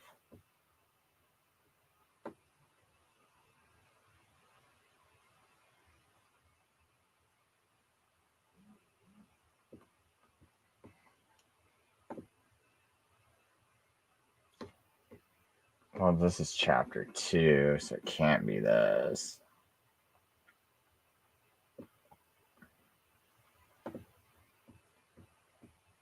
Pretty. Unless it's like a short book.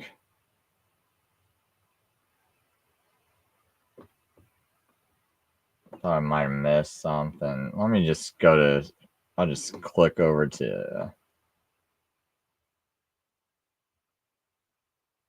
oh yeah, here it is. So when I went to this, I only had to click on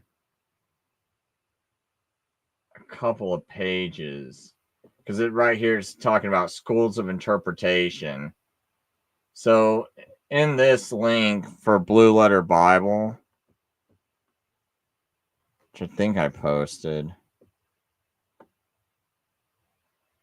Yeah, so I don't know if I posted this or not. I can't remember. I think this would take you to the exact page I'm looking at, though. So on that link for Blue Letter Bible, it's going to take you to the page, and right here you can see the Preterist School, Futurist School, Historicist School. So it says, you know, the Preterist School originated with Jesuit Alcazar. And anyway, basically jump down here. It was to relieve the papal church from the stigma of being called the harlot church and the Pope from being called antichrist. And basically the same exact thing for this, except because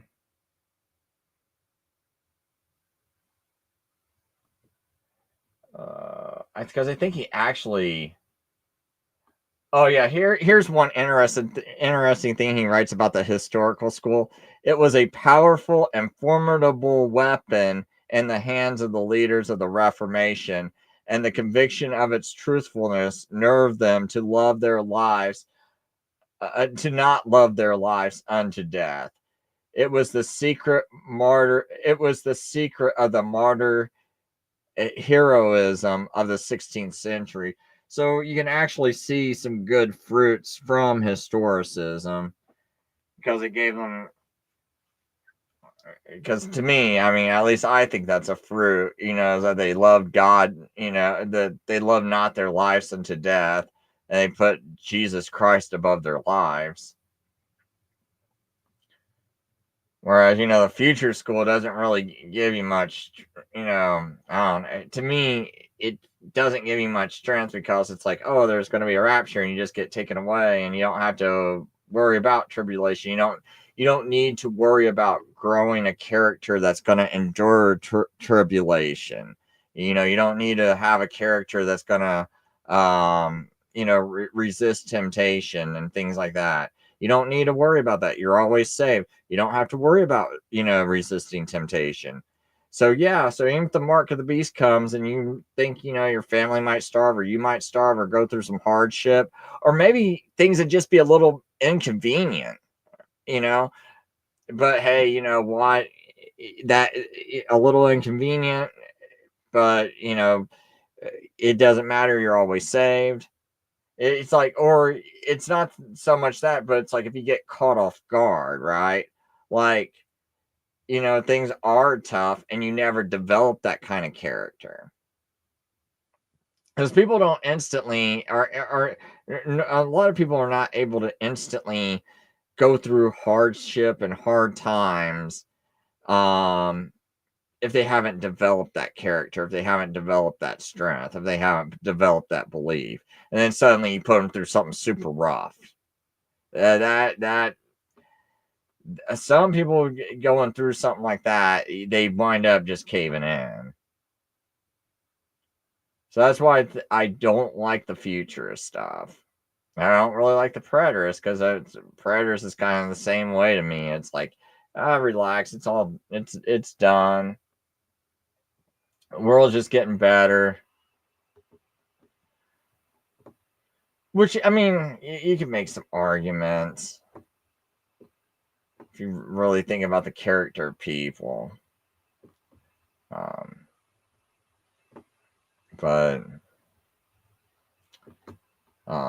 yeah, I'll leave with this part. I almost forgot this point. Is because he talks about like he tells you that these interpretations were basically Oops. I don't know what I accidentally clicked.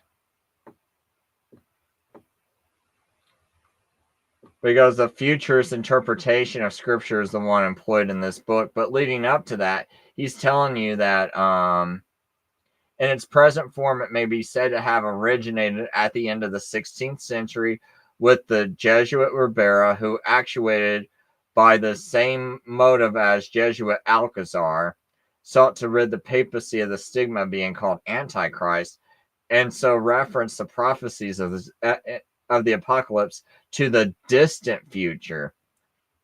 This view was accepted by the Roman Catholic Church and was for a long time confined to it, but strange to say, it has wonderfully revived since the beginning of the 19th century, and that among Protestants. It is the most largely accepted of the three views. It has been charged with ignoring the papal and Mohammedan systems, but this is far from the truth, for it looks upon them as foreshadowed in the scriptures and sees them as a type of those great antitypes, yet future, the beast, the false prophet.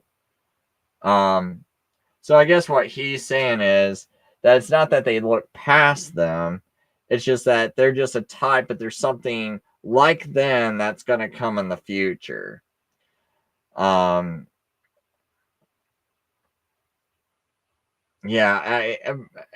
I got lots of issues with that, but I'm not going to keep going. Anyway.